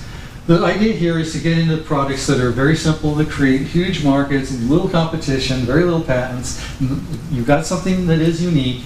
You don't have to deal with many regulatory agencies, and you got a low development cost. Man, you line those all up. It's a winner. Let's go, let's go. Winner, winner. Chicken dinner? Otherwise, you got to weigh it. And if this thing doesn't have an acceptable scoring, put it aside. You're a creative person. You'll think of something else. You can pursue these things because it's a passion, of course, or maybe you're philanthropic, of course, but if you're in it for the money, the faster you get on something that you can get to the market quicker, the quicker you're going to get some money in your pocket. All right, that is what I will start off by helping you with. Our other things we offer for you is we have a manufacturing facility and 35 years experience in dealing with thousands of inventors and brought 300 products to market. The Inventors TV, we've mentioned that, it's a great resource here in San Diego. Now these are the slides I've shown before, so if any of this catches your attention, catch up with me later and I'll forward it to you. There are a number of incubators here in town. The most fun place as a hobby shop is Maker Place. There are great groups that support different, oh good, I hit the right button, different aspects. So if you have a sporting good product, for example, San Diego Sports Innovators is Bill Walton's group, and they help people who have sporting good products connect with athletes here in town that are retired and want to help entrepreneurs bring the products to market. Hera Club is absolutely fantastic for women. They're women that help women. It's been gotten great recognition, federal awards and grants. It's a fantastic launch pad. Matter of fact, that's their one of their pages right there. Okay, Hera Labs and Hera Club. The SCORE, most of you know about Service Corps retired executives. I'm going to go through this quickly again because most of you have seen these things and I can't forward it to you if you haven't. Axion helps get you personally fundable, meaning your credit scores. They also do microloans from $300 up. 10% loan, it's not the cheapest, but it's a solid SBA and you'll be qualified because they'll put you through a program to make sure you're qualified. Amazon, they've got courses, they got a program called Launchpad here. They want to ship more product, they want to sell more product. That product could be yours, so they will help you bring it to market. And there's a website here. I offer this every month as a resource for those of you that aren't really inventors or something hasn't just been an epiphany that make you go off on something, but you have the urge to improve something. That's innovation. I share every month the fact that this gentleman is a master at this. His name's Harry West. Dr. West was the inventor of the Swiffer. And he has a fantastic video, and it's a TED Talk as well that he describes the whole process. He had never mopped a floor in his life, spent 3 months just watching people, asked them questions, developed things, had them test it. It was a process of evolution that created the final product, which was the Swiffer. It's a fantastic video, and once you know this process, you could apply it to any problem you see out there. You know, a lot of times you're in a restaurant, you hear somebody, I wish somebody would make a better way to do it. It's like, they just told you what could be the next great idea. Ideas come from all over the place, from your own experiences, from education, all across the place. So, Harry West. Now, I've mentioned this before. Here it is in real. This is Stephen Key and his daughter. Stephen Key was one of the designers of Teddy Ruxpin and laser tag. He's now done the rotary bottle. He has a video he just put out last week on how much money he made on all his license agreements, his major ones. So he's very upfront. He's got a fantastic website called Invent Right TV. He's a master of licensing. So he has got a slew of fantastic videos, and they're all 5 to 10 minutes answering specific questions about licensing. Best way to word it, best way to pitch it, best way to close it, things to look out for, all these things. His book is becoming a textbook, and he will be here in a couple months. So we'll let you know. He's actually coordinating with the Orange County group, and they just changed their... Anyway, he's coming down. He's going to make a 2-for-1 trip when he comes down here. So that's Stephen Key. I highly recommend his book here and back in my office. Okay, as it's been said, as someone provided, so we are a pipeline to connect. Many of you find Springboard is the perfect way to find team members to join your company, to go through your business plans, to be fundable, and we're delighted to be this pipeline to them. A few of us, Michelle and I, for example, we're entrepreneurs in residence with Connect, so we actually coach companies that come in on how to present and what they need to present so that they can then be fundable. Connect itself doesn't fund projects, they just prep you for it. The Springboard program is free. You go through it, and when you're done, your only obligation is to donate afternoon to tell some kids they should stay in STEM, pretty much. What this program does for you, Connect is huge. They've started over 3,000 companies in San Diego. They're an iHub. Again, the program has different panels, so you'll go through different panels to look at your marketing, your financing, really your whole business plan in sections. And the experts in town that come to your panels, the meetings, they've been there, done that. They know your industry, and they're giving back. And so one of the qualifications, again, this program is have an open mind. If you go in there trying to tell us that you know everything, why are we there? Why are you there? If you're willing to learn from people that have been there and have done it, that's one of the qualifications. So to that point, when you come in, we have a scorecard, and this is it. This is the intake panel scorecard for Springboard. We want to see how prepared you really are. You may not have all the answers here. That's fine. That's what we'll help you do, is fill in some of these blanks. But we do want to see how far along you are, if you understand these concepts, and if you're really willing to just dive into it. The question that you don't see on here, though, is, are you coachable? Because everybody there is volunteering, and again, if you've got the hubris to think you know it all, well, good luck. All right, so what happens after you go through the program, though? There's capital match, and most important for good investment sizes is Techos Angels. It's a group of accredited investors here in town. This is the investor that goes from 5,000 to 50,000. A group of them come together. They can take series up to around 750,000. I have been Techos Angel funded a couple times. It comes down to you have a very well done presentation that you can do in 8 minutes, and you get on the stage and you pitch it, and the audience is sitting at the restaurant over in, they're basically having a dinner. It's a dinner meeting, and if they're interested, they'll come up to you afterwards and talk more, and I have seen checks actually written at those meetings. So it's a syndicate now. There's an Orange County club, an LA club. They all specialize. Orange County's more in ophthalmology. LA, it's all about entertainment. They show up with feathers and glasses, and if you've got games and video things, that's the place for it. It's LA Techos Angels. Fund ready means you're qualified. Qualified means you can answer all of these questions and get up to a score of about 95. Below that, they'll just throw it in the trash. Now, I'm talking about raising hundreds of thousands of dollars for serious projects. Okay, this isn't your simpler product. I call some of these jobs popcorn jobs, because we can talk about it, we can make one, we can do the videos, we can get the whole thing out the door within a few months, and you can be in the market. This is for projects that are a little more scientifically based and take equipment research. It is a level up. How many of you are looking at starting a technical or high-tech based business? Right on. Yeah, you are. Yeah, you are. Yeah, you are. Yeah, okay, okay. Well, for the rest of you, life's a lot easier. Let me just put it that way. Because this is the stuff we've got to go through to qualify. And I've done this 12 times now for 12 different startups. 13. All right, so that's that. The opportunities for inventors. UIA offers these booths at these events, and this is the one coming up right now is, well, this is for the hardware show. They run one of the biggest hardware shows in the country. They offer booths.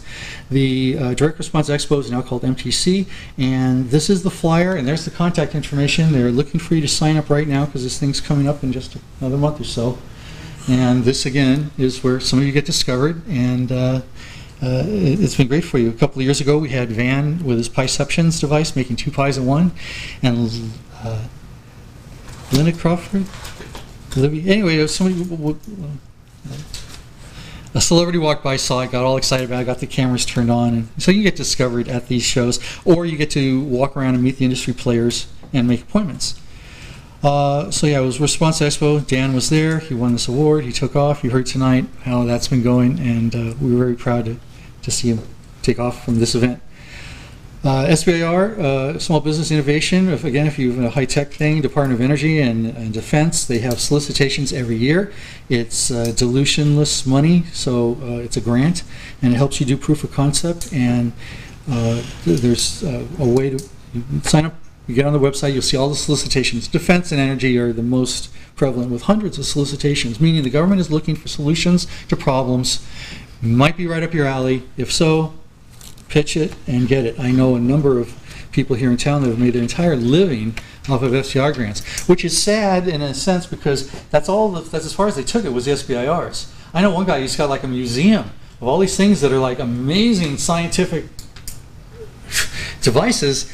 He never marketed a single one, so they're all just trophies. But he got paid for it. Hopefully you do something a little more lucrative with it.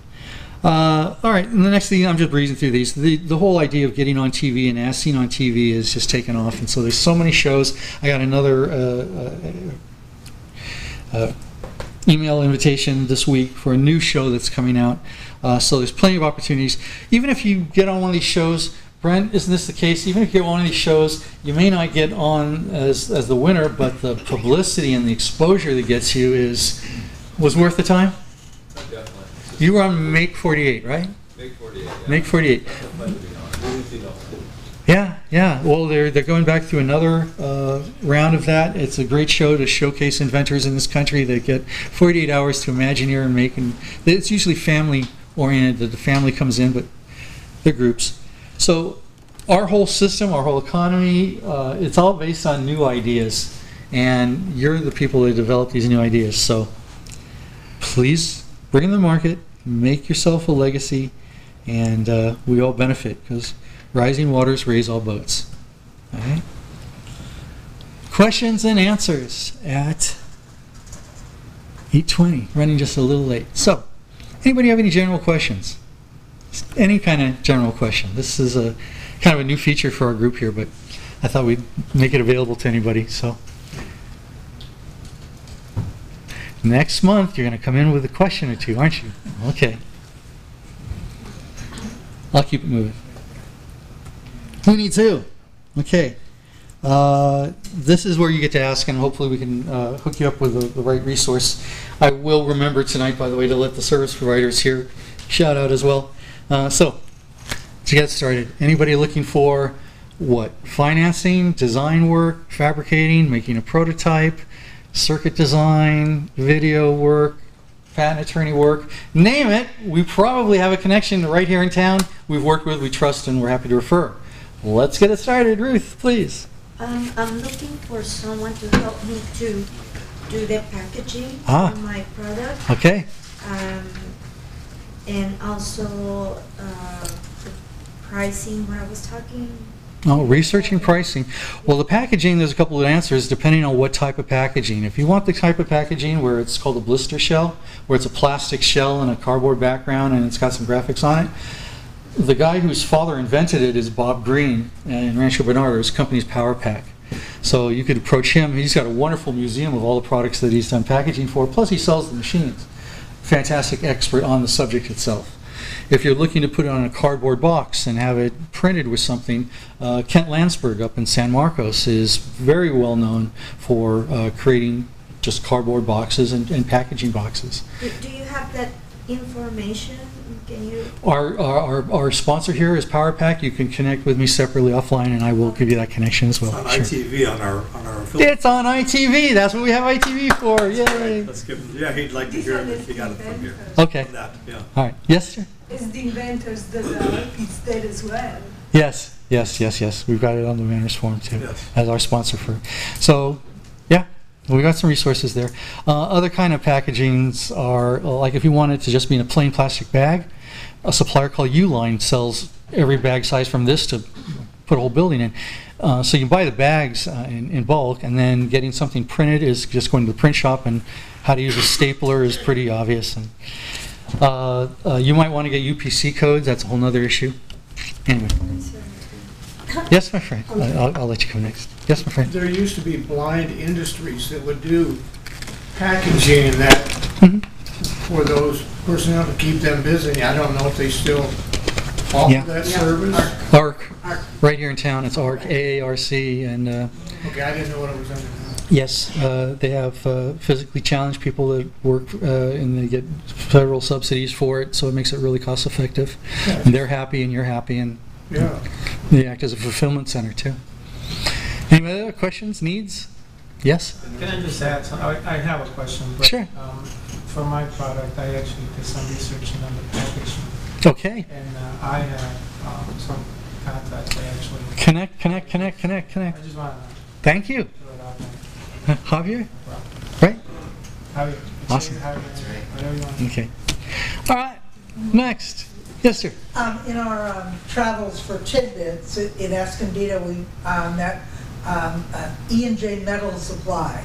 So they have aluminum and steel, and so if you need that for tubing or something for your invention, You know, that's a small family business. It is, and there's a plastic shop that's family-owned called MGM Plastics up in San Marcos, and any kind of plastic or fiberglass or carbon plastics. So I've been in this business 35 years, so you can imagine the Rolodex I have of service providers. And my wife has been helping me run this business, so she's been our buyer for all those years. So between the two of us, we'll probably be able to find a resource. Not lastly, I should start off by saying Michelle here is a manufacturer's rep who is so well acquainted with the manufacturers and suppliers here in town as well. So, yes, Sydney? I need to find a general machine shop. Okay. To drill holes in metal. Michelle will hook you up. Should we talk? Yeah. Whatever town you're in, we know a machinist that's I was worth going it. to talk to you, but I thought I'd throw it out there. Cool. Very cool. Who else has a who and a what and a need? You first, and then you have here. Yes, sir. Michelle, is she the one that is representing Electrofab? Yes. Still? Okay. Right. Many years, represents my company, Squared as well, and has a tradition of excellence, really. Do you want to, her knowledge of this industry is bar none, and not just the knowledge of where it is today, but how it started as well. Again, you need to read her book, Saving Manufacturing, or your latest book. Matter of fact, Michelle, it's appropriate. Why don't you give a little shout out about your book Okay. here? Your latest book. Yeah, well, I've got my news too, because my book was reviewed by the senior editor of Industry Week in his February column. So this is my book. It's a sequel to my previous book, Can American Manufacturing Be Saved? Why We Should and How We Can. We've saved it a lot because of reshoring. I've been part of the reshoring initiative. I've given up team presentations on how to return manufacturing in America using total cost of ownership analysis. And new technologies, additive manufacturing, lots of automation improvements, robotics, etc. Those are the kinds of becoming a lean company, lean manufacturing. Those are the main things that saved American manufacturing in the last several years. My first book came out in 2009. I wrote a second edition in 2012. And this book just came out last October. So now it's, where do we go from here? What do we need to do now to rebuild it? So it's getting into more policy issues at a national level. And in that capacity, I'm chair of the California chapter of the Coalition for a Prosperous America. And I will be in Washington, D.C. next week meeting with congressmen and their staff people and have a conference. And also I have been writing articles since 2010. I've written over 300 articles, and my articles have appeared on Huffington Post. A few years ago, I got offered my own column on Industry Week, so all my articles now get published on Industry Week. So yesterday's article was Steel and aluminum tariffs will help rebuild American manufacturing, and it got really big response. So that was what I do. And I have a couple of copies here. I'm still selling my misprints without page numbers for $20 and the ones with page numbers for $24. That's what I do. Michelle, thank you. Plus I offer, after you've gone through what Adrian does with you, if you don't know how to manufacture your part, I've sold about every way to make a mechanical part in the last 30 years. So I just met with one of the guys from the Inventors Forum this morning, and we discussed there's always more than one way to make a part, and I can give you options of which would be the best way to make a part based on your product, your environment, your target quantities, etc. From the simplest to the right. Okay. And we guarantee all American labor. All right. Thank you, Michelle. Thank you for all you do for our community and the country. Really, really, really. Other service providers want to give a shout out? Just a sec. Krasnia, you haven't spoken out in a time or two. Please do. Okay, as we told you, you need a website for Kickstarter, you need a website for your product, doesn't matter what. You can do it yourself. However, if you prefer to spend your time inventing rather than doing a website, then you can ask me for help. My name is Grażyna, name of my company is Ambertop LLC. And I am listed as the inventors.org, so you can find my contact with. So it's amber.llc. Thank you, Graciela. It is so important, as Sydney, as you pointed out, it's really the trifecta. Not only do you have to launch the campaign on Kickstarter, but you need a really strong website and the YouTube presence. Because when you start your campaign, they start relating to each other. Google links by videos. So the sooner you get that trifecta of sites, the sooner your project really launches. It all combines. Yes, Joe? Is there, on the website for this club, is there like profiles of everybody in the club and what they do? No, not yet. We're getting there. Actually, that's one of the things we're addressing with the Inventors Group of America. We are finally starting to add some profiles. It's coming. It's coming. Otherwise, you grab our cards. Yeah. We have Facebook and LinkedIn page. My LinkedIn page is probably the best summary of background stuff, so if you care. And then I do have the Facebook page for the company and my own and website. Yeah. Those that have the business going seriously, you know, social media is the way to go. I only do one trade show a year. Might do two though, because you had such a great turnout at that Design to Part show. Right. It's a little expensive, but it sounds like it's a really attractive show. Anyway, who else has who needs who, or a service provider? Oh yeah, I came here about 2 or 3 years ago as an inventor. Okay. So I have a passion for the inventor side as well. I'm a mechanical engineer. I've been an engineer for about 6 years now. Okay. And so I have a 3D printer and a CNC mill at my house. So, oh boy. I'd like to work with people who are looking for maybe a solution that is more economic than the big box, you know, actual. What's as a side business is what I'm working on. So if you guys are curious, we can talk after. If there's anybody else, please come talk to me after. Awesome. Well, I'm glad you have been before, because that's one of the qualifications for service providers before you shout out is you know how we work. The mill, is that a Haas? Is it how big a? It's a smaller one. It's actually one that I converted to a CNC machine myself. Oh, okay. It's my own design. Oh, all right, fine. It's not a shear line by chance, is it? No, it is not. Okay, so it's not a mini mill. All right. No, it's bigger than that. Okay, great. Wonderful. That's a good resource. A lot of us actually have 3D printers now because they have become so inexpensive, but it's not having a 3D printer, it's knowing how to use the software like SolidWorks to make the drawing. That's the labor part. Once that part's done, you hit print and you walk away in a few days, hours, whatever it takes, it's done. Very cool. Who else? Oh, yes. Have you? I just, on your list, I think that it was listed as step A with the search and then yes. The professional. Yes. That's where you need some help? Yes. David left a little early tonight. I'm happy to relate you to him. We have another sponsor that is Eric Ludwig, does great work. There's a couple of them in town here that we've had great response with. It's just that David is now a sponsor of our group, and he's helped over a dozen of you get their patents. So we highly recommend him. Plus, he's not as expensive as a patent attorney. You know the difference between the attorneys and the agents? You need a patent attorney if you are suing or being sued, because you have to go to court and defend yourself. There's nothing about issuing a patent that you need an attorney for, though. You can just use a patent agent, and it's a fraction of the cost.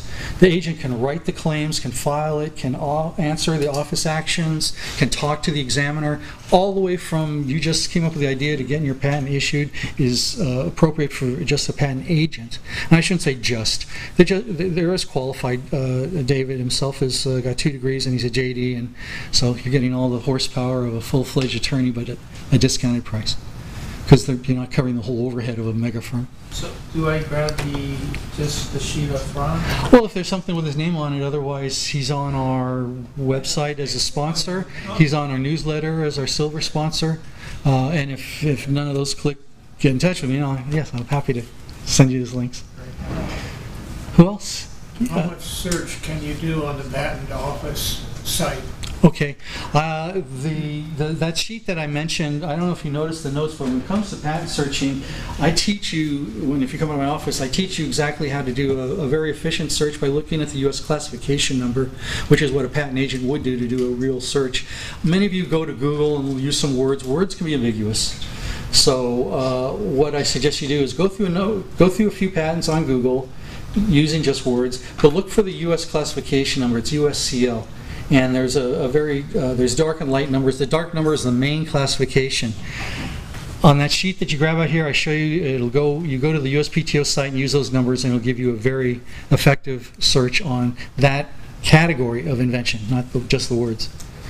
Sydney, thanks for your patience. Talked way too much, but I do videos for inventors and love to work with people. I'm a creative junkie, so it's not just videos, it's also concepts and presentation and whatever. So if you have something you need, contact me. Okay. Yes, sir.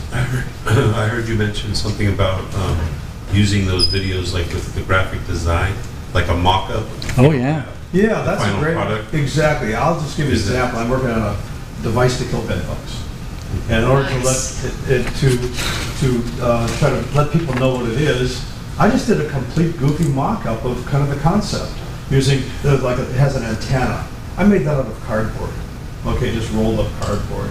But mock-ups. If people get a concept of what it is. So yes, the mock-up is a great way to go. Put out, make it out of anything, styrofoam, cardboard, whatever. It's a prop. It is, you know. And so the graphic design would be like cartoonish or animation or an actual model that from the camera's point looks real. Okay, yeah. Yeah, that's a mock-up, as opposed to like an illustration or rendering. Animations and renderings are a little more intensive art. Yeah. And that's your company that you do that? I'll do whatever you need. I'll do whatever I can to help you. That's what I'll do. I do tons of... Cindy's strength is in the video, and if you are specifically looking for graphic animation, Big Don Q, CAD renders has made amazing, they look surrealistic. I'll be happy to connect you with him. I've used him a number of times. One of those awards I got for the Mars stuff was his artwork. So there are some artists that are doing the rendering with the 3D, so it spins and it's animated, all that. Yeah, and many times if you're trying to develop a product that's going to cost hundreds of thousands to make a real one of, it's going to be a lot cheaper to make the video that'll convey the whole thing. Anybody else have a need, a want, a share? Yes, sir. Please. My name is Nolan Williams. I'm an electrical engineer and molecular biologist, and work on the satellite, experimental weaponry, and commercial marketing stuff. We won't hold that against you. Oh, yeah. I typically help small startups with prototypes, big prototypes, and getting them functional. What's your... Nolan Williams. Williams, okay. So meet afterwards, share cards. So you're an electrical engineer, so you're doing the electric circuits. Are you a microcontroller? Do you do microcontroller? Yeah. What's your microcontroller of choice? Mostly microchip. Microchip, PIC chips, yeah. 16 apps. And right. Okay. 24 Very popular. There's good tools for it. They're readily available. They're dependable chips. I was a third-party design consultant for Microchip back in I developed the 12C form, or helped. We beta tested it. Yeah, and they got chips now where they're married with all the RF stuff. So you've got receivers and transmitters. And anyway, it's a workhorse chip. It's a good skill set to have. You do the circuit board design as well? Yeah. Okay. You got to come up to our shop because we take it from there and have the assembly shop. We've got the surface mount machines and the team that do through-hole box builds. We're building some control boxes right now. They're like this big, and it's good work. Hey, who else has a need or want? Okay. I will then, and I don't want to cut it short. Anybody want to shout out? Okay. So I've been closing these meetings with a bit of a rant lately about the whole patent system, and I'm going to abbreviate it because I think you've got the earful, you get the gist of it, but I'll do it really, really quickly. It was a couple of years ago that they were going to make the patent laws even worse by making a provision that said if you had lost your case because of these new patent laws, this new law was going to make it, they were going to pierce your corporate veil and go after your investor. If your investor had even 5% interest in your company, they would have to pay all the legal bills. And that's going to kill investment. So this guy named Randy called us club leaders up, and a dozen actually flew into Washington. And we were the first people they had heard from. They'd only heard from the lobbyists from Google, Apple, Facebook, and Amazon that convinced them, oh, we need to change these patent laws because there's people called trolls out there that are destroying the world for us. Their definition of a troll was what we call, what they further define as a non-producing entity. Now, I don't know about you, but I don't have a marketing department. So So a lot of times I'll create something and I don't know when it's going to come to market, but I've patented it knowing if somebody else brings it to market, I could come out and say, that was my idea, and now you owe me a royalty. That's really how it works. It's simple as that. But the big companies didn't like that idea of paying you your royalty, so they convinced the congressman to change these laws. Darrell Issa stood right here, and he was promoting the first of these law changes called the first inventor to file. It used to be first to invent. First to file made it so anybody unscrupulous could say, I don't like that idea, go over to the computer, enter their name, and they'd own it. And it's just gone downhill since then. So it goes back to 2015. We flew into Washington. This bill had already passed Congress 371 and was ready to go to Senate. We showed up, they tabled the bill, and they started looking at each other going, what is this? What's going on? They'd never seen inventors come to Washington. Well, that is mostly due, in fact, to this fellow here, Paul Morinville. He has patents on what's called mid-level management software, ways to collect data, store it, and manage it. He was in the midst of a multi-million-dollar deal, and one of the new laws is based on a case called Alice, where you can no longer patent a device that has anything to do with storing, collecting, or managing data. You cannot patent a software-based device in the United States anymore. As of last week, the lead for investment in artificial intelligence swung over to China. China copied our patent system a few years ago. You get better protection now in China. Investors are going to China because they know here in the US there's so many ways for you to get screwed out of your patent that the investors are scared to invest in your ideas here, but they will in China. And so this week alone, our investment just shifted and more money is going into artificial intelligence. That's the leading technology for humankind for the next few decades, and we are no longer in the lead because our own patent systems have screwed us over. Anyway, he got caught in the midst of that, and that whole license agreement he was going through fell through, and so he got in his truck, went to Washington going, what happened here? I had an issued patent. How can the patent office take away an issued patent? Well, in fact, they can and they do. It's gone through a process called a PTAB. The PTAB is 3 arbitrarily chosen judges that take away your patent without a jury, without a trial, because they're convinced that your patent is no longer qualified, even if it's been issued. And this was brought to their attention usually by a competitor of yours that just wants to get you in trouble, puts you through this process because they know you're going to run out of money sooner than they will. It's cheaper for them to knock you off now than to develop themselves. There's actually terminology for this called efficient infringement. Here, again, Darrell Issa, we went to his district, we tried a few protests. I was to Washington, I'm part of this group. We have nice t-shirts, there's a bumper sticker out there. Please donate, please contribute, please stay tuned because there's more to it. When I got involved with all of this, all the groups in the country were separated, clawing to be the biggest group in the country. Stephen wasn't one of those, but the United Inventors Association and Edison Nation and all these other groups, they were all clamoring. They all were very competitive, frankly, about their mailing lists. And I got involved with them and I convinced them, look, if we don't start working together, we won't have a job in 2 years. None of you will have a club or a group to work with. So one of the things we decided to do is create a petition that was universal, that all the groups could understand and support. And in fact, this is historic that we did get these groups united and together, and this is Stephen's terminology about it. We now have 3,000 signatures on this petition, and it's going to add to what I'm going to talk about in another minute, the bill that we're presenting. We now have all these signatures behind it. We want yours too. So getting those groups together was huge. Now that we have the clubs together, as I've mentioned, it's even bigger. Still, though, we live in a world of short attention span with all the things going on. It's very difficult to get attention. So we plan to protest, and in fact, we were on the steps. Here's the Patent Office building. We're on literally the steps of the Patent Office burning our patents because everybody in this picture will attest to the fact that these were liabilities. They got a patent issued, and then they had to defend it, and they lost all their money, they lost their patent, they lost their life savings, they lost their product, they lost their legacy, their kids can't go to college, and their dad had to be taken out of the hospital because the royalties stopped. This is happening. Thousands and thousands of you have had your patents removed now by this tribunal called the Patent Trial Advisory Board that the Patent Office is setting up and trying to make bigger. The last administration pushed this to the nth degree. We now have a new director. His opinion is we've gone too far, it might be moot. We might have lost now every market there is to do with software, autonomous vehicles. Last year there was an MRI device that was called, and it could be patented because they called it an abstract idea. Again, it had software in it. Anyway, this is Josh Malone. This gentleman had 371 of his claims taken away from him on patents for thin film deposition, creating technologies to make coatings on things, because he was challenged. Every one of these people here has suffered major losses, and so let's talk about Josh here. How many of you have kids and went last year bought the water balloon thing, the Bunch of balloons. bunch of balloons? Crazy, that was awesome. Bunch of balloons, okay. This guy invented a bunch of balloons because he has kids. They had water balloon fights, so he went and got a patent, and he did license it to a company called Zoohoo, and he actually went on a Kickstarter campaign. He went on the Kickstarter campaign hoping to raise like $19,000, went to $1 million, $900-something thousand dollars. It blew up.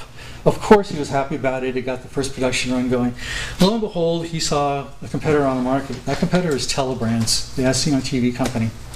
Telebrands in court discoveries was found to the very day that the Kickstarter campaign rocketed. They have emails saying that's the product, go knock it off. They did.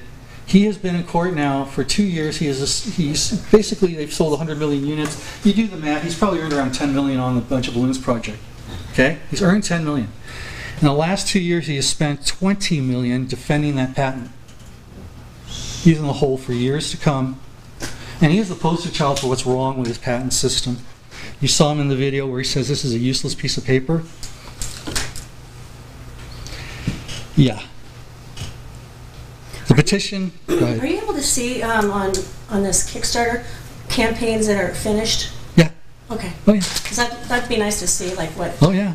Some do fantastic. They blow the expectations away, and but just pay attention to this, because if you go after a large campaign to start with, you're immediately on the radar, and if it takes off even better, you're now in competition with players that you can't compete against.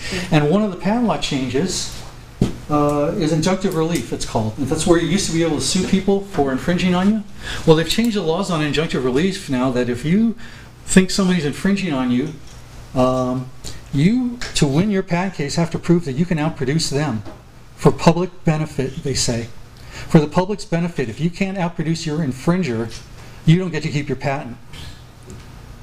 I am serious. That is crazy. Injunctive relief has been destroyed, so these laws have crept in. They all come under the umbrella of what's called the American Invents Act, and we need to repeal that, or I'll tell you a little more specifically what our bill is about.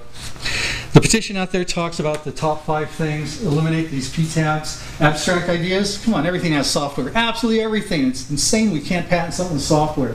Injunctive relief. Again, if we can't sue for infringement, where's our benefits? Where's our relief? Accelerated examination. They came out with a way thinking, oh gosh, you pay a little extra, you get your. That's only helping the big companies that can afford the extra $6,000 to $7,000 to accelerate the examination. That's not fair to Americans. First to invent. That whole system has just been horrible for inventors. So that was the petition. There's some flyers out there. Please join. Please sign. The group again is USI. We are a 501c4, so we are actual lobbyists. So the next event we needed to bring up to your attention was, we were only talking about the problems wrong in the U.S. Patent Office. A case came up because of the Patent Office challenges that is now threatening your right to even own a patent. It was a case called Oil States versus Green Energy. Oil States has patents on fracking equipment. Oil States infringed. Green Energy infringed, Oil States sued. Green Energy came back going, no, your patents aren't valid in the first place, because there's now a provision that you can challenge a patent under a patent review, and the new challenge allows them to use the broadest possible perspective. In other words, they can search for patents in an area they never searched with originally, so they'll find a way to invalidate your patent.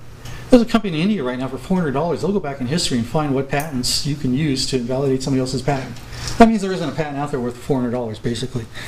Trillions and trillions of IP is at stake here.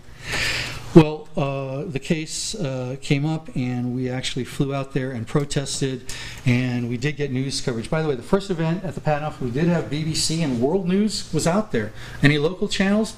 MSN. That was it. This one, we had a little bit more coverage. And this one sentence, I think, needs to really be known. The U.S. Patent Office has been the greatest job creator in the history of mankind on this planet until the American Invents Act destroyed it. Our patent system was #1 in the world. It's now 12th. We're behind Eastern Bloc countries because we don't protect the inventor anymore. We punish them.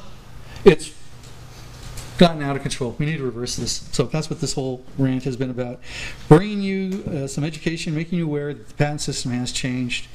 This case is a threat to us even owning our ideas that was guaranteed to us in the Constitution. The only place the word rights is written, Article 1, Section 8, you have the right to your ideas. Not like King George's time, where our forefathers came from and he earned everything. We need to protect that so your kids can still benefit from the labors of their mind. We have to change these laws. So yes, we're at the Supreme Court. Another couple of months we'll hear their decision. They're politically divided. Something that's not even political, they're politically divided. I continue to work on trying to convince them how silly they are. There are ways to approach the Supreme Court in letters, and groups of professionals write these letters to tell them why they have objections to these things. They're called amicus briefs. I was happy to be involved with this one that had to do with a case involving artificial intelligence, and even today I was talking to a company that is fighting their objection because of losing their patent to one of these claims. It's an ongoing battle. So I hope you'll join, go to US Inventors website and take a look at these things.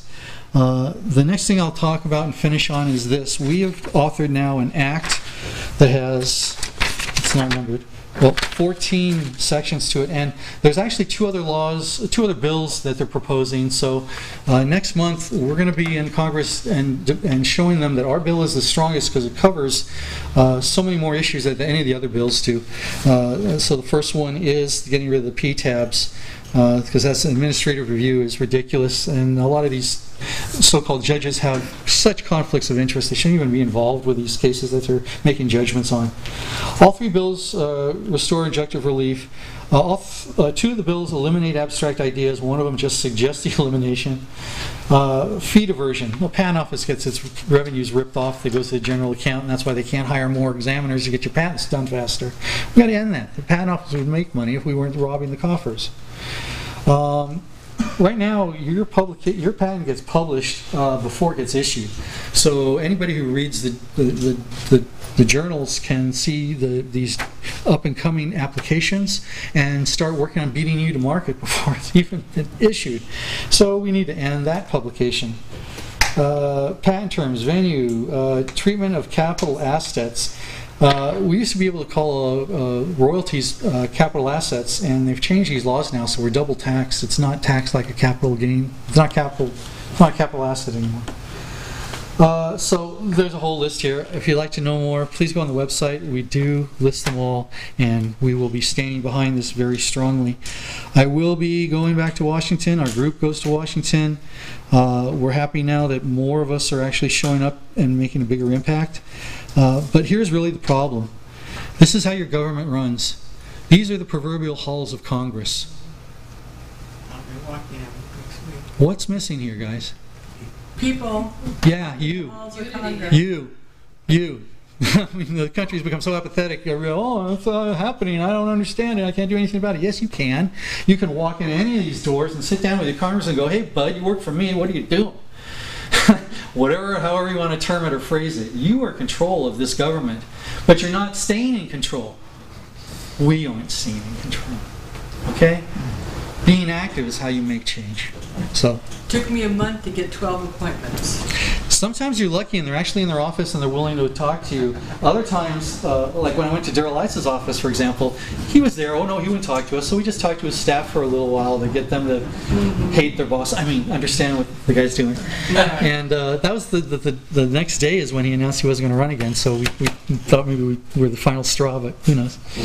Anyways, look, guys, these patent laws have been changed since 2011, and we need to change them back. So U.S. Inventors pushing on it, so are a bunch of other groups now. We are a united community from coast to coast, and now that means that there's tens of thousands, if not hundreds of thousands of inventors we can now say are on our side. So when we show up at these meetings, we have some weight. Okay? Thank you for listening to me rant at you for, again, 15 good minutes. You won't get those minutes. Thank you. Thank you.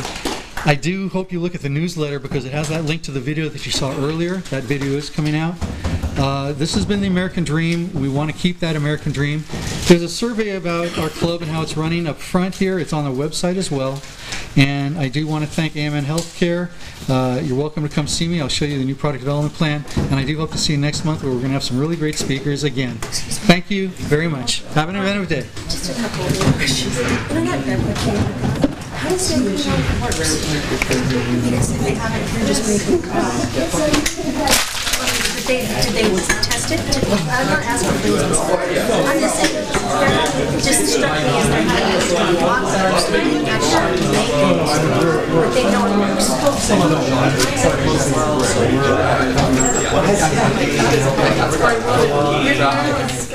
Good news. Oh, to see if it works? Okay. I just asked you for my own stuff, how I know the process. And then the videos.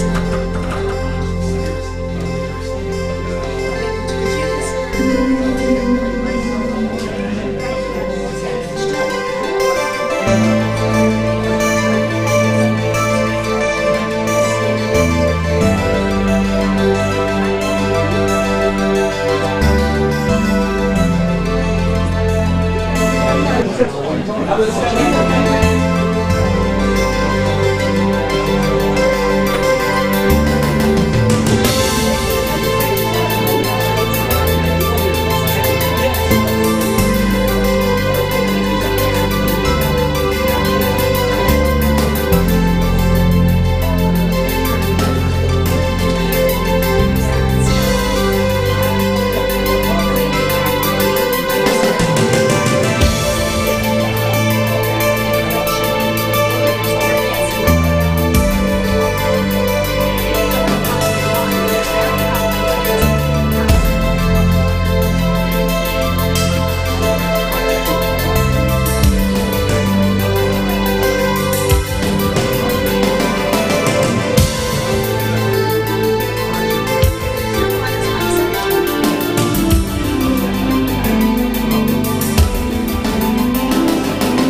fight for all the people crying when there's so many children in the world in pain and misery, while the Lord looks down upon us all and He doesn't do a thing. But the point is we all need someone to lend a helping hand when the weight of the world is crashing down and it makes it hard to stand. And when we look up to the heavens for all the reasons why, do you think we're talking to our Father or just a big blue sky? Even Batman needed Robin for those really bad days, and the Lone Ranger needed Tonto just to help him find his way. And Superman, he had Lois just to keep the story straight. And then there's Larry, Moe, and Curly. Between them all they had one brain. But the point is we all need someone to lend a helping hand when the weight of the world is crashing down and it makes it hard to stand. And when we look up to the heavens for all the reasons why, do you think we're talking to our Father or just a big blue sky?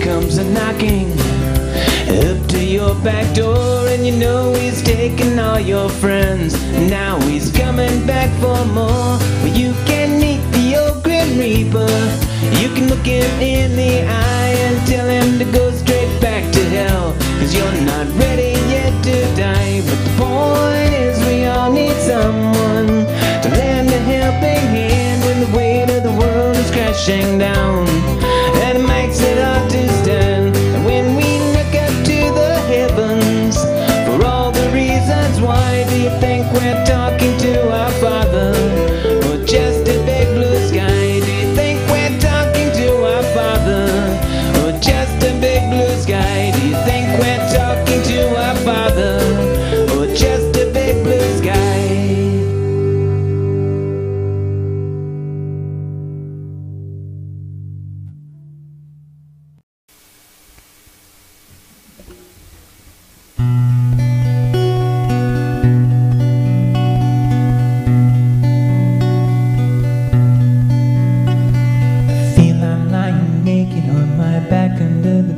Sun, looking at my life and wondering, what have I done? Is it all just a silly dream?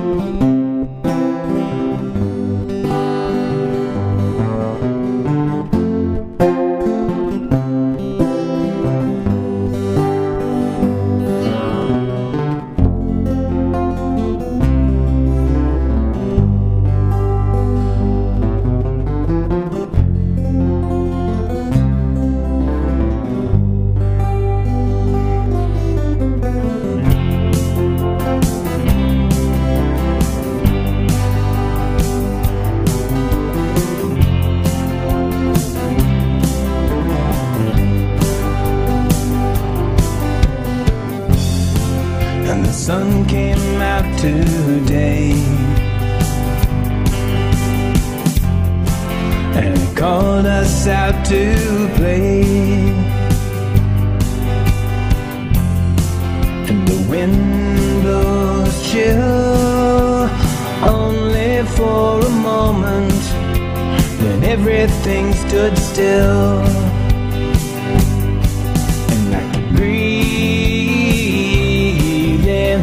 Sunshine, walk without the pain, breathe in life like we're standing above the clouds, and blue skies without the rain. Someone told us to still. Because from here on out, it's all downhill. What they should have said, but they didn't say, was to live in the moment and to seize the day. Breathe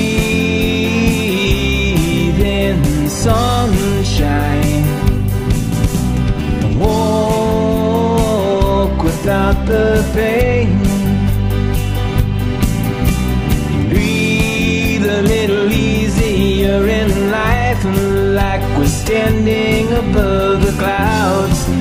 Blue skies without the rain, standing above the clouds, and I feel the sun again.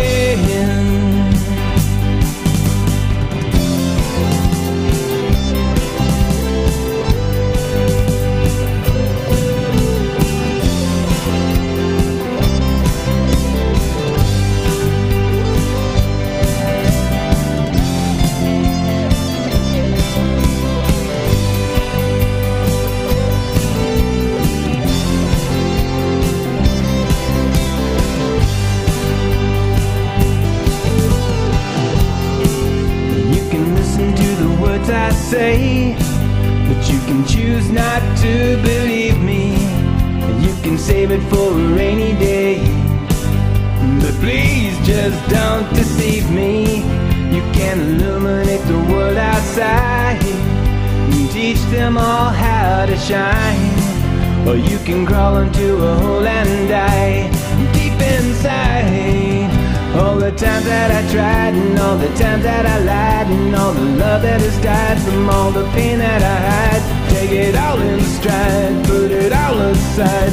Take a step outside with arms open wide and breathe in sunshine. Walk again without the pain. A little easier in life, like we're standing above the clouds. Blue skies without the rain, standing above the clouds, and